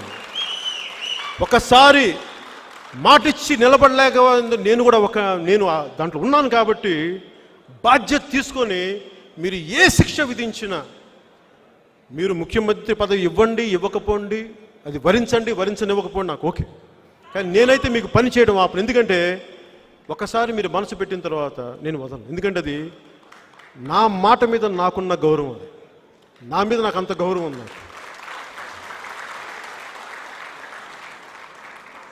ఈ రోజున మీరు అర్థం చేసుకోవాల్సింది, ఇందాక చెప్పినట్టుగా నాకు ఇడుపులపై ఎస్టేట్ లేవు, పాల ఫ్యాక్టరీలు లేవు, సినిమా హాళ్ళు లేవు. నాకు తెలిసింది ఒకటే, సినిమాలు యాక్ట్ చేయడం. దాన్ని కూడా నా ఆర్థిక మూలాలను కూడా దెబ్బ కొట్టేస్తానంటే నాకు ఓకే. ఏమి అందరూ ఒక పూట అన్నం పెట్టరా, లేదంటే కూర్చోబెట్టే ఒక కాఫీ ఇవ్వరు. నాకు దాని గురించి ఆలోచించలేదు. అలాగే చాలాసార్లు అసలు నీకు డబ్బులు ఎలా వస్తాయి పార్టీ కంటే నేను మీకు చెప్తాను. ఆ రోజున నాకు కరెక్ట్ గుర్తులేదు, కానీ 1,65,00,000 కానీ 1,85,00,000 కానీ నా బ్యాంక్లో ఉన్న పెట్టుబడి డబ్బు. పార్టీ స్టార్ట్ చేసేటప్పటికి నేనేమనుకున్నానంటే, పార్టీ స్టార్ట్ చేయడానికి 1,000 కోట్ల అవసరం లేదు, టన్నుల కొద్దీ గుండె ధైర్యం కావాలి. అది నా దగ్గర ఉంది, అది నా పెట్టుబడి. ఒక అభిప్రాయాన్ని నిలబడి ఘంటాపదంగా బలంగా స్ఫుటంగా చెప్పగలను. అది నా బలం, అది నాకు తెలుసు. అది పైకి నేను ఏం ఆశించను కూడా. జీవితంలో సాయుధ పోరాటానికి సిద్ధమైన వాడిని నేను. వెనక్కి తగ్గే ప్రశ్న లేదు. పోతే ప్రాణాలు పోవాలి కానీ అడిగి వెనక్కి పడదు. అలాంటి నేను, నా ప్రయాణం ఎలా ఉంటుందంటే, రైటరును కవి జావేద్ అఖ్తర్ ఒక పోయింది, ఎక్ మొహరే కా సఫర్ అని. ఒక చిన్న పావు ప్రయాణం, ఒక చదరంగంలో ఉండే ఒక చిన్న పావు ఉంటుంది, దాని ప్రయాణం కింద ఒక కవిత ఉంటుంది. అదేంటంటే జీవితపు చాలా చిన్న వయసులోనే, ఆ పావు తాలూకు మనసు చిన్న వయసులోనే జీవితంలో ముందుకు అడుగేయాలి అంటే, ఈ జీవన చదరంగంలో కనుచూపు మేరకు విస్తరించి ఉన్న ఈ జీవన చదరంగంలో ఒక్కొక్క గడి దాటాలి అంటే చాలా జాగ్రత్తగా, తెలివిగా, చలాకీగా ఉండాలి. ఎందుకంటే సంపూర్ణంగా ఈ రాజకీయ చదరంగాన్ని పావులన్నీ ఆల్రెడీ కప్పేసి కూర్చున్నాయి. ఒక్క అడుగు వేస్తే చంపేస్తారు. ఒక్కొక్క అడుగు ముందుకు వేసుకెళ్తే ఎటు చూసినా నలువైపులా నైవంచుకులు, చంపేసేవాళ్ళు, ద్రోహులు, ఘాతకులు, ఇలాంటి మధ్య ఒక్కొక్క అడుగు వేస్తే నాకు తెగిపోతా ఉంది. అయినాక నేను ముందుకు నడుస్తూనే ఉన్నా, ఒక్కొక్క అడుగు ముందుకేస్తున్నా. అలాగే జనసేన ప్రయాణం కూడా చిన్న పావు ఇది. ఒక్క ఎమ్మెల్యే కూడా లేనిది ఒక ఎమ్మెల్యే సంపాదించుకుంది. ఒక్క ఎంపీటీసీ లేని కూడా ఈరోజు 180 ఎంపీటీసీలు సంపాదించుకుంది. ఒక జెడ్పీటీసీ లేని 2 జెడ్పీటీసీలు. భవిష్యత్తులో ఆంధ్రప్రదేశ్ ప్రభుత్వాన్ని సాధిస్తుంది. మనకి అక్కడ వెళ్ళి కూర్చుంటాం కాదు, ఇది ఒక్కరోజు ప్రయాణం కాదు. దానికి నేను ఒంటరిని. ఇంతమంది తిట్లు దీని ఇంటికి వెళ్తే ఎవరు నాకేం అనిపిస్తుంది, ఎవరితో మాట్లాడాలి. ఒకనే కూర్చుంటాను, రూమ్లో కూర్చుంటే పుస్తకాలు చూసుకుంటాను, చదువుతాను, లేదంటే నా మొక్కలను చూస్తుంటాను, అంతే. ఎందుకంటే ఇంతమందితో చేశాక నాకు ఎవరితో మాట్లాడాలనిపిస్తుంది. ఇంటికి వెళ్ళాక ఎవరిని ఒకటే ఉండాలనిపిస్తుంది. ఏకాంతమే ఉంటుంది, లోన్లీనెస్సే ఉంటుంది. ఇదంతా ఎందుకు భరిస్తానంటే నేను మీకోసం చేస్తాను, మనందరి కోసం, ఒకప్పుడు ఇచ్చిన మాట కోసం. నేను మర్చిపోయినది. అలాగే పోరాట యాత్ర అప్పుడు గంగమ్మ తల్లికి దండం పెట్టుకొని నా మత్స్యకార సోదరులు ఆశీస్సులు తీసుకొని నేను బయలుదేరాను. ఎందుకంటే సమాజంలో నేను ఏ అణగారిన వర్గాలు ఉన్నాయో, ఏవైతే, అది మీకు ముస్లిం మతస్థులు కానీ, క్రిస్టియన్ మతం పాటించే మనవాళ్ళు కానీ, ఏ కులస్తులైనా కానీ, అణగారిన వర్గాలు ఎవరైనా సరే అందరికీ సమన్యాయం జరగాలి, అందరికీ అభివృద్ధి పథకాలు ముందుకు నడిపించాలని కోరుకునేవాడిని. అలాగే నేను సర్వమతాల్ని గౌరవించేవాడిని. నీ మతాన్ని ఆరాధించు, ఎదుటి మతాన్ని గౌరవించని సంస్కారం ఉన్నవాడిని. అలాగే ఒక మస్జిద్ మీద ఒక దాడి జరిగితే నేను వచ్చి నిలబడతాను. ఒక చర్చి మీద దాడి జరిగితే నేను నిలబడతాను. అలాగే నేను పాటించే హిందూ మతం మీద దాడి జరిగితే నిలబడి తీరుతాను. తప్ప అక్కడ రాజకీయం చేయను. ఈ మాట అంటే వీళ్ళు నొచ్చుకుంటారు. ఎందుకు నొచ్చుకుంటారు ఎవరైనా? రాముడి విగ్రహం, రామతీర్థంలో రాముడి విగ్రహాన్ని కొంతమంది నరికేశారని తప్పని మాట్లాడితే ముస్లింలు ఎందుకు నొచ్చుకుంటారు? క్రిస్టియన్ మతం పాటించే వాళ్ళు ఎందుకు నొచ్చుకుంటారు? అది మీరు అలవాటు చేసింది. అది నొచ్చుకుంటారు. ఎందుకు నొచ్చుకుంటారు వాళ్ళు? మీరు అలవాటు చేసింది. ఇలాంటి పోతుంది. నేను అలా భయపడను. ఓట్లు వేయండి, వేయకపోయి నాకు అనవసరం. కానీ ఏ మతం అయితే అన్ని మతాలకి సమానం అని చెప్పింది, ఆ మతాన్ని గౌరవించకపోతే ఇంకేం చేస్తాం మనం? దానికి నిలబడిపోయింది, దేనికి నిలబడతాం? అందుకు నేను మాట్లాడతాను. అది మాట్లాడగానే వీళ్ళంటారు, నువ్వు హిందూవాదం రెచ్చగొడుతున్నావు అంటారు. అంటే హిందూ దేవాలయాలు 141 దేవాలయాలు అంతర్వేదిలో రథాలు తగలబెట్టినా కానీ మీరు దోషుల్ని మీరు శిక్షించకపోతే ఏం మీరు ఇండికేషన్ ఇస్తున్నారు బయటికి ప్రపంచానికి? నేను దాన్ని ఖచ్చితంగా నిలబడతాను. నేను దేవుడికి దండం పెట్టుకొని ఇక్కడికి వచ్చి సెక్యులరిజం అనే పదానికి అందరూ తప్పుడు వర్షం చెప్పేశారు. సెక్యులరిజం అంటే హిందూ మతం మీద దాడి జరిగిన, మీకు ముస్లాం మీద దాడి జరిగిన, క్రిస్టియానిటీ చర్చిల మీద దాడి జరిగిన, ఏ టెంపుల్స్ మీద దాడి జరిగిన, బౌద్ధం మీద దాడి జరిగిన, హిందూ దేవాలయాల మీద దాడి జరిగిన సంపూర్ణంగా ఖండించాలి. ఆ జనసేన ఆలోచన లేకుండా చేస్తుంది. అంతేగాని ఇలా అంటేస్తే హిందూ మతవాది అంటారంటే నాకు అసలు ఆ భయం లేదమ్మా. ఫస్ట్ అది అర్థం చేయండి. ఎందుకంటే నా మనసులో ద్వేషం లేదు, నా మనసులో ధర్మమే ఉంది. నా మనసులో సంపూర్ణ ధర్మమే ఉంది. అందుకే నేను వెనకడుగు వేయను దానికి. అది అందరూ దయచేసి అర్థం చేసుకోవాలి. 141 హిందూ దేవాలయాల మీద దాడి జరిగితే మీరు పట్టించుకోరే? ఈ దేశంలో ఎవరైనా ఏ మతమైనా పాటించచ్చే. నాకు అభ్యంతరం లేదు దాని మీద. నేను అంత బయాస్డ్ వ్యక్తిని కాదు. చాలా సంపూర్ణంగా నిలబడగలను నేను. కానీ మరి జరుగుతుంటే ఇలా ఎవరు నొచ్చుకుంటారు? ఈ అలవాటు నుంచి మనందరం కూడా బయటికి రావాలి. ప్రతి కులాన్ని ద్వేషించేద్దాం. ఈ పొద్దున నేను మొన్న అదే అనుకుంటా ఉన్నా. వైసీపీ పొద్దున్న లేచినప్పటి నుంచి మీరు కమ్మవారిని తిడతా ఉంటే రేపొద్దున మీ ఇంకొకరు రారు, అప్పుడు మీ సమాజాన్ని తిట్టరా, మీ సామాజిక వర్గాన్ని తిట్టరా? అలా తిట్టడం గ్యారంటీ ఏంటి? మనందరం అర్థం చేసుకోవాల్సింది, మీ ఇంటి నుంచి మా ఇల్లు ఎంత దూరమో మా ఇంటి నుంచి కూడా మీ ఇల్లు అంతే దూరం. మర్చిపోయాను మాట్లాడాలి. అలాగే ఇంకెక్కడో ఒక చోట దీనికి ఒక తెర పడకపోతే నువ్వు 100 మంది దగ్గర ట్యాక్సులు కలెక్ట్ చేసి నువ్వు అనుకున్న కొద్ది మందికే పెడతానంటే మిగతా 60 మంది ఏం చేస్తాం? ఖాళీగా కూర్చుంటామా? వ్యూహాలు వేస్తాం. వైసీపీ నాయకులు చెప్తున్నాం, వ్యూహాలు వేస్తాం. వచ్చే సార్వత్రిక ఎన్నికల్లో మీ పరిస్థితిని కూడా మీకు తెలియజేస్తాం. మీకు అనుభవం వచ్చేలా తెలియజేస్తాం. మేము పారిపోం. జాతీయ స్థాయి నాయకుల దృష్టికి తీసుకెళ్తానే ఉన్నాను. ఇవన్నీ ఏ రోజు ఎప్పుడు ఢిల్లీకి వెళ్ళి చెప్తానే ఉంటాను. వారి దృష్టికి తీసుకెళ్ళాను. ఆంధ్రప్రదేశ్ పరిస్థితి వివరించాను, వివరిస్తుంటానే ఉంటాను. వారి సలహాలు, వారి సూచనలు తీసుకొని ఈ వైసీపీ దుష్టపాలనకి అంతమొందించాల్సిన సమయం అయితే ఆసన్నమైంది.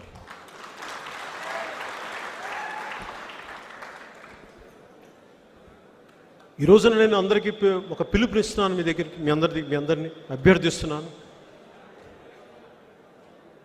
ఇంకా మనం పిరిగితనం మానేద్దాం, పిరిగితనం ఆపేద్దాం. నేను ఎప్పుడు నాకు పిరిగితనం లేదు, నేను జాగ్రత్త ఉంటుంది. ఎందుకు జాగ్రత్త ఉంటుందో చెప్తాను మీకోసమే. ఈ పిల్లలు ఉంటారు, మా పిల్లలు, నా బిడ్డలు జెండాలు పట్టుకొని బైకులు తిరుగుతూ ఉంటారు. నేను ఎవరి దగ్గరికి వచ్చి నమస్కారం పెట్టి మాట తెలంగాణలో తిరుగుతాను. అందరూ ఎందుకు మాట్లాడతారు? మా వాళ్ళు కొంచెం ఒక మాట అనకంటే వాళ్ళు హుషారుగా బైకులు స్పీడ్గా వెళ్తారు తప్ప మా వాళ్ళు ఏం చేయరు. కొంచెం నమస్కారం, మంచిగా ఉంటాను. మీకోసం మంచిగా ఉంటాను. నా కోసం నేను ఎవరు బయటికి రాను, ఇంట్లో నుంచి బయటికి రాను. కానీ మీకోసం నేను ఎప్పుడు బయటకు తగ్గి మాట్లాడతాను, మీకోసం. అలాగే ఆంధ్రప్రదేశ్ ప్రభుత్వ శాఖలందరికీ కూడా నా విన్నపం, ప్రభుత్వాలు మారబోతున్నాయి వచ్చే సార్వత్రిక ఎన్నికల్లో. ప్రభుత్వాలు మారబోతున్నాయి. జీవితం అంటే నువ్వు ఊహించుకొని జరగటమే కదా. పవన్ కళ్యాణ్ 2 చోట్ల ఓడిపోతాను ఊహించుకోవాలి, జరిగింది కదా కదా. అలాగే 151 సీట్లు వచ్చిన వైసీపీ 15 సీట్లకు రాదని కూడా జరగచ్చుగా. మరి అత్యాశగా 0 వస్తాయని చెప్పట్లా. 151లో ఒకటి చెరిపేయచ్చు కదా. జీవితం పరమాత్మ చెరిపేయచ్చు, 15 మిగులుతాయి మీకు. అప్పుడు పాండవ సభ ఎలా ఉంటుంది అప్పుడు చూపిస్తాను. నేను మన కౌరవ సభ చూపించారు కదా, అప్పుడు పాండవ సభ ఎలా ఉంటుందో చూపిస్తాను.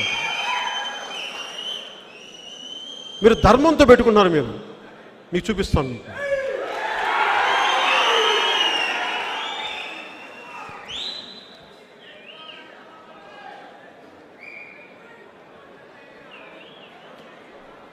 రోజున భయపడే అందరికీ ఒకటే చెప్తాను, ఎవరికన్నా గుండె ధైర్యం లేకపోతే ఇక్కడ నువ్వు ఆడపడుచులకే చెప్తున్నాను, ఇంటింటికి వెళ్ళి ప్రతి ఒక్కరూ కూడా మన చిత్ర పరిశ్రమ కూడా మాట్లాడా. నాకేం సరదానా చిత్ర పరిశ్రమ గురించి మాట్లాడడానికి? నాకు అసలు కాదు. కాకపోతే అది రాష్ట్రంలో భాగం. ఎందుకంటే మన సినిమాలు చూస్తాం, నచ్చుతాం, మన హీరోని చప్పట్లు కొడతాం. వాళ్ళందరూ నన్ను అడిగి వాళ్ళల్లో కొంతమంది నా నిర్మాతలు కూడా మర్చిపోతారు. వాళ్ళు వచ్చి అడిగారు, ఇలా ఇబ్బంది పడుతున్నాం, ఏం చేయాలో తెలియట్లేదంటే, వాళ్ళు రేట్ల గురించి కూడా కాదు, ప్రభుత్వం కంట్రోల్లోకి మాకు వెళ్ళడానికి ఇబ్బందిగా ఉంది అంటే ఏం చేయాలి? అందరి దృష్టిని ఇబ్బందులు పెట్టుకొని, అందరికంటే మాట్లాడాలని అందరికీ భయం కదా, ఇబ్బందులు పడతారు. వాళ్ళ కష్టాలు వాళ్ళకు ఉండొచ్చు, నేను కాదంట్లా. సో వాళ్ళందరి తరపున ఇప్పుడు నా దగ్గరికి వచ్చి 4 గోడలు చెప్తాను. ఎందుకంత బలంగా మాట్లాడగలంటే 4 గోడలు వచ్చి నా దగ్గర చెప్పి ఏం చేస్తారు? చెప్పచ్చు కదా బయట అంటారు, మళ్ళీ నీళ్ళు నవ్వుతారు. ఆ విసుగు తట్టుకోలేక చెప్పాను. అది వాళ్ళు చేస్తారో చేయరో నాకు అనవసరం. ఎందుకంటే మనకి ఇన్ని లక్షల కోట్ల బడ్జెట్లో 1-2 వేల కోట్లు, అది చాలా చిన్న పరిశ్రమ. అది కాకపోతే దాని ప్రభావితం ఎక్కువ అనుకోండి, గోల ఎక్కువ. అంతేగాని నాకు దాంట్లో నేను కోరుకున్న దగ్గరలో ఏంటంటే సమస్య ఉంది, గుర్తించమని చెప్పాను తప్ప అంతకుమించి నాకు పెద్ద వేరే ఏం లేదు. మీరు సాల్వ్ చేసుకుంటారు. ఎందుకంటే నేను ఎలాంటి వాడిని చెప్తాను మీకు, నా సినిమాని ఉచితంగా వదిలేస్తాను, వీళ్ళు టికెట్ లేదు మేము ఉచితంగా వదిలేస్తాను, నా పెద్ద ఇష్యూ కాదు నాకు. అది నిజంగా నా సినిమా పెద్ద ఇష్యూ కాదు. నా సినిమా నా కోసం నేను ఎప్పుడు చేయను, నేను ఎప్పుడు 10 మంది కోసం నిలబడతాను. అలాగే నేను ఇంకెక్కడో చోట దీనికి ఒక చర్మాంకం పలకాలి, దీని మీద వ్యూహం వేయాలి. నేను మీకు ఈరోజు మాట ఇస్తున్నాను, ఇప్పుడు దాకా నేను ఎప్పుడు మాట ఇవ్వలేదు, చెప్పలేదు ఇంత గంటాపదంగా. నా వచ్చే సార్వత్రిక ఎన్నికల్లో జనసేన డంకా బజాయించబోతుంది. వైసీపీ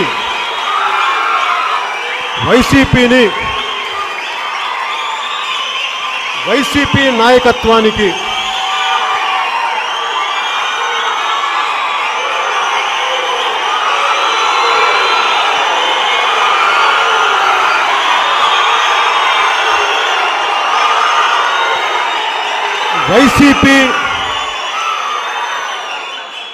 వైసీపీ నాయకత్వానికి నేను ఛాలెంజ్ చేస్తున్నాను. పవన్ కళ్యాణ్ ఛాలెంజ్ చేస్తున్నాను.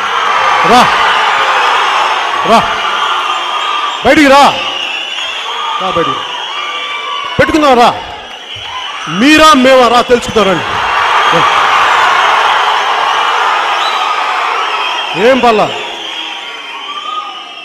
మీ తాట తీసి మోకాళ్ళ మీద కూర్చోబెట్టాలి. ఇప్పుడున్నా స్పీకర్స్ కూడా చెప్తా ఉన్నాను, జనసేన స్పీకర్స్గా చాలా మంది వెళ్తుంటారు, మీరు మీడియాకి వెళ్ళి బలంగా మాట్లాడండి. జనసేన వైపు మాట్లాడితే తోలు తీస్తామని చెప్పండి.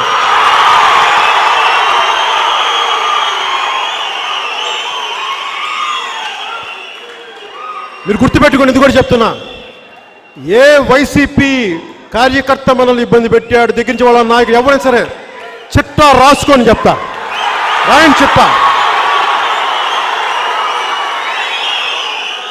ఆ రోజున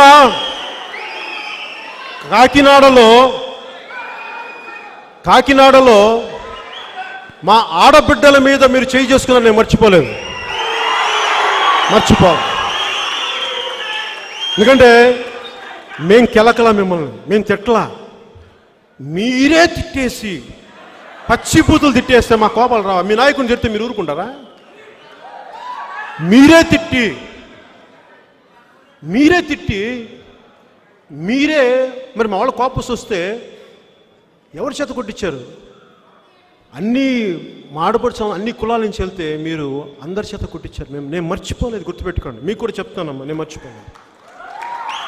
మర్చిపోయే ప్రసక్తే లేదు. నాకు తెలుసు, ఎవరెవరు అందరూ తెలుసు, నాకు మర్చిపోయే ప్రసక్తి లేదు. ప్రజాస్వామ్య పద్ధతిలో ఎవరు ఏం చేశారో మీకు దాని తగ్గగా ప్రతిఫలం మీకు ఇవ్వబడుతుందమ్మా, మర్చిపోండి.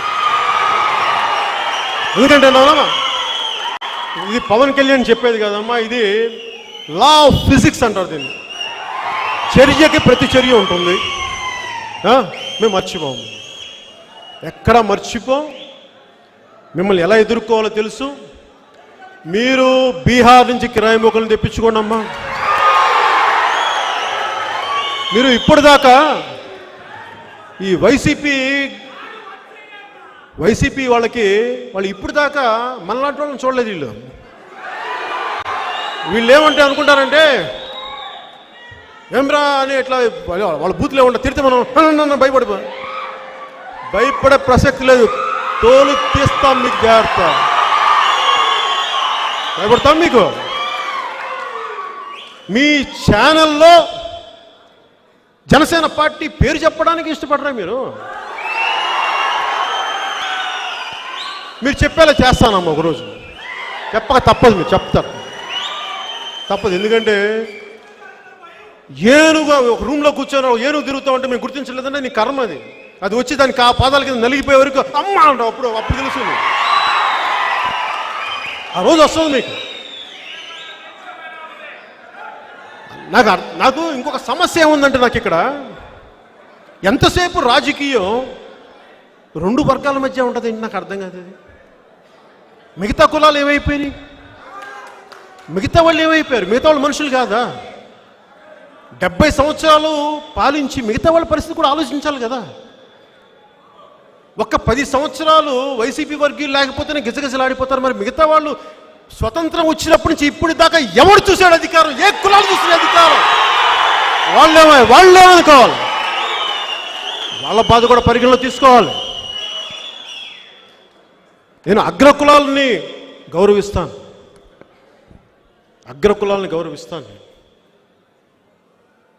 చాలా బలంగా గౌరవిస్తాను. మా నాన్నగారు ఈ మాగుండు సుబ్బు, ఇప్పుడు వాళ్ళ శ్రీనివాసరెడ్డి గారు అంటున్న వాళ్ళ ఎంపీ, మా నాన్నగారు స్నేహితులైన. నేను చిన్నప్పటి నుంచి నెల్లూరు రెడ్లతో పెరిగిన వాడిని. నేను కులద్వేషాలు రెచ్చగొట్టను. కాకపోతే అందరికీ సమన్యాయం చేయండి. సమాజంలో అందరం ఉన్నాం కదా, ఒక్కళ్ళం కాదు కదా, మీరు ఒక్కళ్ళే కాదు కదా, అందరికీ ఇవ్వండి స్థానం. పెత్తనం ఒక్కలే చలాయిస్తానంటే ఇలా కుదరదమ్మా. ఆ రోజులు అయిపోయినాయి, నిజంగా చెప్తున్నాను. ఒక్క కులమే శాసిస్తానంటే కుదరదు. ఆ రోజులు అయిపోయినాయి, మర్చిపోండి, కుదరదు.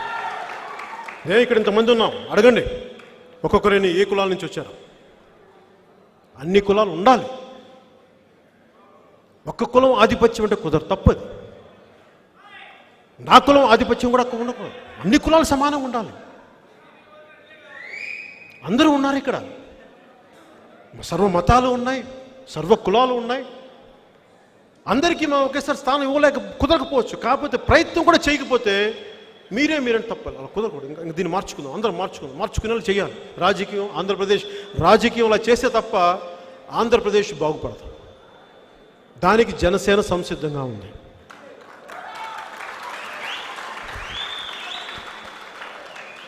ఏ అణగారిన వర్గాలకి అధికారం లేదో, సోషల్ జస్టిస్, సామాజిక న్యాయం ఒకప్పుడు చెప్పి మేము అందరూ అడుగుని పెడతాం. నేను మర్చిపోలేదు. ఎందుకంటే అన్ని కులాలకి సమన్యాయం అంటే ఆ పరిస్థితులను తగ్గట్టుగా నిలబడతాం, అన్నికి చేసుకుంటూ వెళ్తాం. మేము వెనక్కి వెళ్ళాం. నేను మర్చిపోలేదు ఆ మాట. పవన్ కళ్యాణ్ నిలబడతాడు, జనసేన నిలబడుతుంది. ఇంకొకసారి గుర్తు చేస్తా ఉన్నాను మీకు, నాయకుడు చనిపోయిన తర్వాత నాయకుడి గురించి మాట్లాడకండి. ప్రయోజనం ఏంటి? బతుకున్నప్పుడు రక్షించుకోలేని వాళ్ళు చనిపోయిన తర్వాత మాట్లాడితే ప్రయోజనం ఏంటి? మీరు ఆలోచించండి. అందుకని అన్ని రకాలుగా, అన్ని పద్ధతుల్లో నేను మొన్న మాట్లాడుతూ ఒకటి చెప్పా. వైసీపీ మీరు కేవలం కమ్మవారి సమాజాన్నే మీరు దాడి చేసుకుంటూ వెళ్ళిపోతే, ప్రతి ఒక్కరు ఏదో కులానికి చెందాలి కదా, ఒక మతానికో కులానికో చెందాలి. మాకు చాయిస్ లేదు.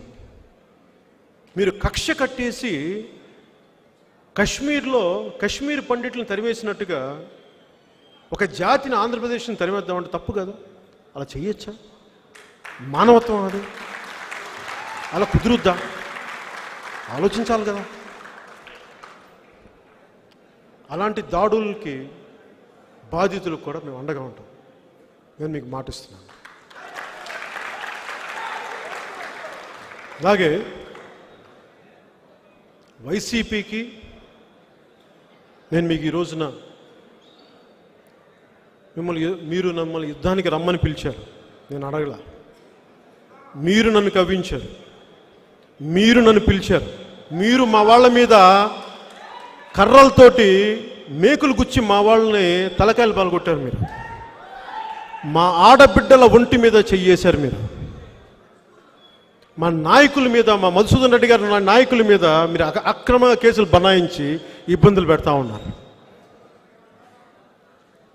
ఎస్సీ ఎస్టీ అట్రాసిటీ యాక్ట్లు, దళితుల మీదే మీరు ఎస్సీ ఎస్టీ అట్రాసిటీ యాక్ట్లు పెట్టే స్థాయికి మీరు వెళ్ళిపోయారు. ఇక మిమ్మల్ని ఆంధ్ర రాష్ట్రం నుంచి పంపించేయాల్సిన సమయం అయితే ఆసన్నం అయిపోయింది. మీరు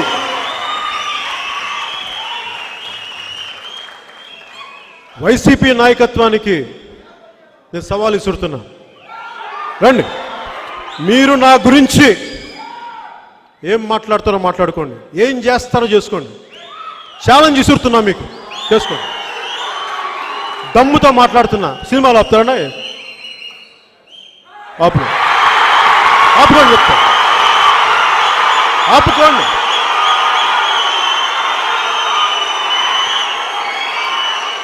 మిమ్మల్ని భవిష్యత్తులో మీకు ఉంటుంది, మీరు కానీ యుద్ధానికి మీరు పిలిచారు. నేను కవ్వించలా. కాకినాడలో మీ ఎమ్మెల్యే మా ఆడపడ్డల మీద దాడి చేశాడు. మేము అడగల, మేమేం వల్ల మీరు పచ్చి బూతులు తిడితే మమ్మల్ని లాక్కొచ్చారు. ఏంటని ప్రశ్న మా మీద దాడి చేశారు. ఇలాంటి దాష్టికలు ఒకటి కాదు. అనంతపురం జిల్లా నుంచి మన శ్రీకాకుళం వరకు మీరు అందరినీ మమ్మల్ని ఇబ్బంది, మా కార్యకర్తని, మా జన సైనికుడిని నిర్దాక్షిణ్యంగా ఆత్మహత్య చేసుకుని చేశారు. మీ ప్రకాశం జిల్లాలో గిద్దలూరు. నేను మర్చిపోలా. ప్రజాస్వామ్యబద్ధంగానే మిమ్మల్ని ఎలా ఎదుర్కోవాలి, మిమ్మల్ని ఎలాగా లొంగదీసి కింద కూర్చోబెట్టాలో మాకు తెలిసిన వాళ్ళని గుర్తుపెట్టుకోండి.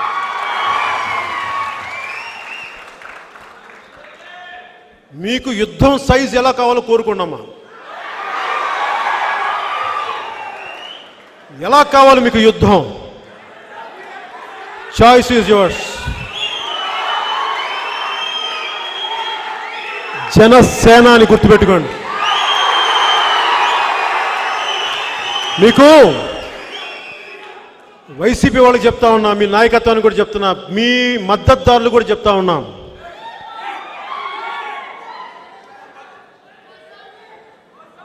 ఒక ముగింపు మాట చెప్పబోయే ముందు ఒక మాట చెప్తాను. వైసీపీ 2018లో చాలామంది వైసీపీ మద్దతుదారులు, చాలా పెద్దలు, ఫార్మాసు రంగంలో ఉన్నవాళ్ళు కానీ, డాక్టర్లు కానీ, 3-4 సంవత్సరాలు పార్లమెంటేరియన్స్ కానీ, మా వాడికి జయవయ్యా అన్నారు. మీరందరూ నా ఫ్యామిలీ ఫ్రెండ్స్. ఈరోజు సభాముఖంగా తెలియజేస్తున్నాను. మనవాడు అనుకుంటే సరిపోదు, మనవాడి గుణం ఉందా లేదని కూడా మీరు గుర్తించాలి. మీరు మర్చిపోకండి. గొడ్డలిలో దూరిన కర్ర కులాన్నంతా కొట్టేస్తుంది, అది కూడా మర్చిపోకండి. కులం ప్రధానం కాదు, గుణం ప్రధానం. మీరు ఎవరిని సపోర్ట్ చేసి తీసుకొచ్చారో ఆ వ్యక్తి ఈ రోజున ఆంధ్రప్రదేశ్ని విధ్వంసాన్ని క్రియేట్ చేస్తున్నారు. ఆ పాపంలో బాధ్యత మీకు కూడా ఉంది, మర్చిపోకండి. మీ అందరికీ ఉంది. 2000 ఈ సార్వత్రిక ఎన్నికల్లో ఒకసారి మీరు కూడా కూర్చొని, పెద్దలందరూ కూర్చొని, కొంతమంది మీరు మాకు బంధువులు కూడా, మా అన్నయ్య గారి తరపున మీరందరూ కూర్చొని మీరు చేసిన ఈ తప్పుని ఎలా సరిదిద్దుకుంటారు మీరు కూడా ఆలోచించకపోతే తప్పు చేసిన వాళ్ళు అవుతారు. ఎందుకంటే నేను ఇంకొకసారి చెప్తున్నాను, మీకు మించి ప్రత్యేకించి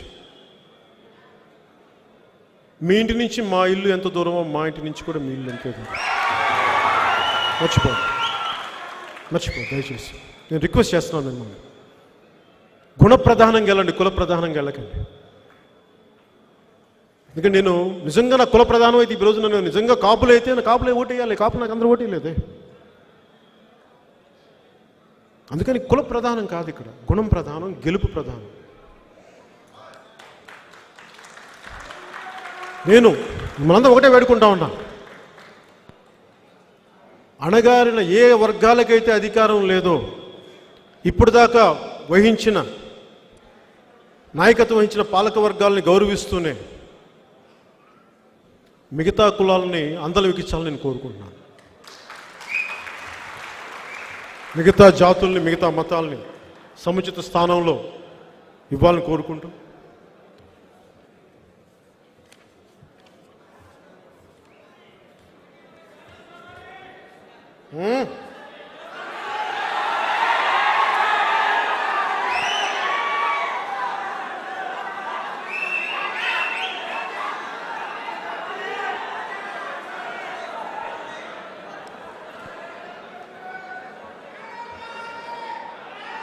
ఒకటే మాట, నేను ఇప్పుడు దాకా నిర్ణయం తీసుకోలే రాజకీయాలు. ఇప్పుడు దాకా నేను ముగింపు మాటలకు చెప్తాను. ఇప్పుడు దాకా నేను ఒక సోషల్ యాక్టివిస్ట్లా పనిచేశాను, ఒక రాజకీయ నాయకులా ప్రవర్తించలేదు. ఎప్పుడు ప్రవర్తించలేదు. రాజకీయం మొదలు పెడతాం, గుర్తుపెట్టుకోండి. మీకు ఒకటే ధైర్యం ఇస్తున్నాను మీ అందరికీ, ఇక్కడున్న వారందరికీ, టీవీలో వీక్షించే వారందరికీ, నా మద్దతుదారులకి, నన్ను దీవించే వారందరికీ. నేను చాలా సంవత్సరాల క్రితం నా తుపాకీ ఇచ్చేసాను, నా గన్ ఇచ్చేసాను. చాలామందికి తెలియదు కదా ఎందుకు ఇచ్చేసాను, ఇప్పుడు చెప్తాను.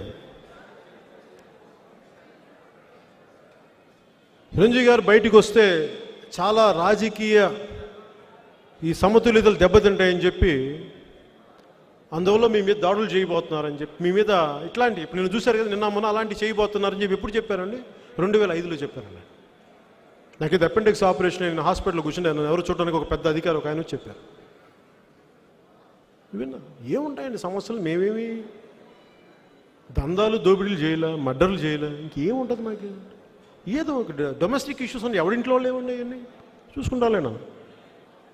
కాకపోతే సున్నితమైన మనుషులు కదా, ఈ మధ్యతరగతి మనుషులం కదా మనం, కాబట్టి మధ్యతరగతి మనుషులం కదా, మనకు ఒళ్ళు మనకు గుండాలు లేరు కదా, మనకు అండగా లేక భయం వేస్తే ఎలా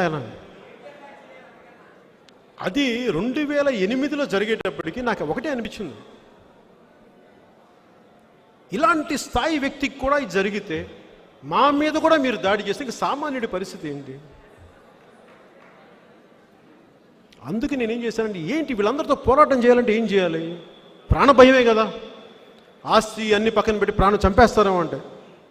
సో నా సిగ్నల్గా నేను నా సిగ్నిఫికెన్స్ దేనికి? తుపాకీ. నేను ప్రాణరక్షణ కొనుక్కుంటాడు తుపాకీ ఎవడైనా, నాకు ప్రాణరక్షణ అవసరం, నా తుపాకీ ఇచ్చేసి నేను వదులుకున్నాను. అంటే నేను ప్రాణాన్ని తెగించనని నేను ప్రాణం మీద మమకారం లేదని చెప్తున్నాను. ఓటమి భయం, ప్రాణ భయం లేనివాడిని, యుద్ధానికి సంసిద్ధంగా ఉన్నవాడిని, కడదాకా పోరాడేవాడిని. ఒక్కసారి ఏ రాజ్యాంగం అయితే మనల్ని ఇలా కూర్చోబెట్టి మనకు హక్కునిచ్చిందో, ఈ సర్వసత్తాక భారత రాజ్యాంగానికి, తల్లి భూమి భారత్కి వందనాలు తెలుపుకుంటూ ఒక్కసారి మనందరం లేచి నుంచుంటే,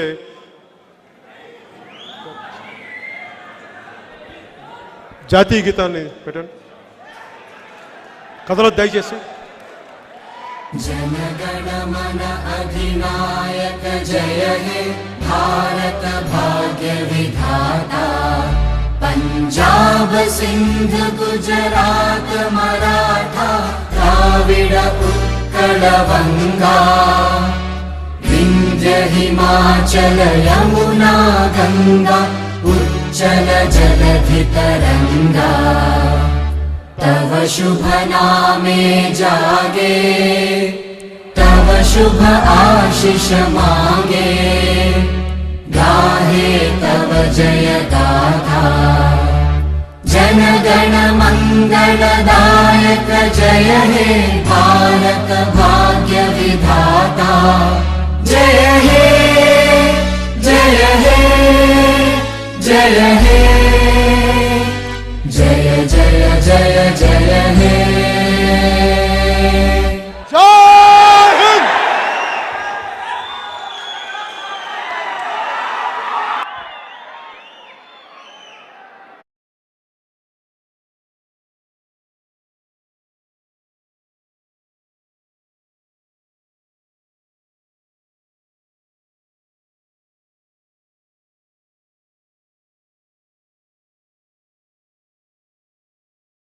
దాడి జరిగితే నేను వచ్చి నిలబడతాను. ఒక చర్చి మీద దాడి జరిగితే నేను నిలబడతాను. అలాగే నేను పాటించే హిందూ మతం మీద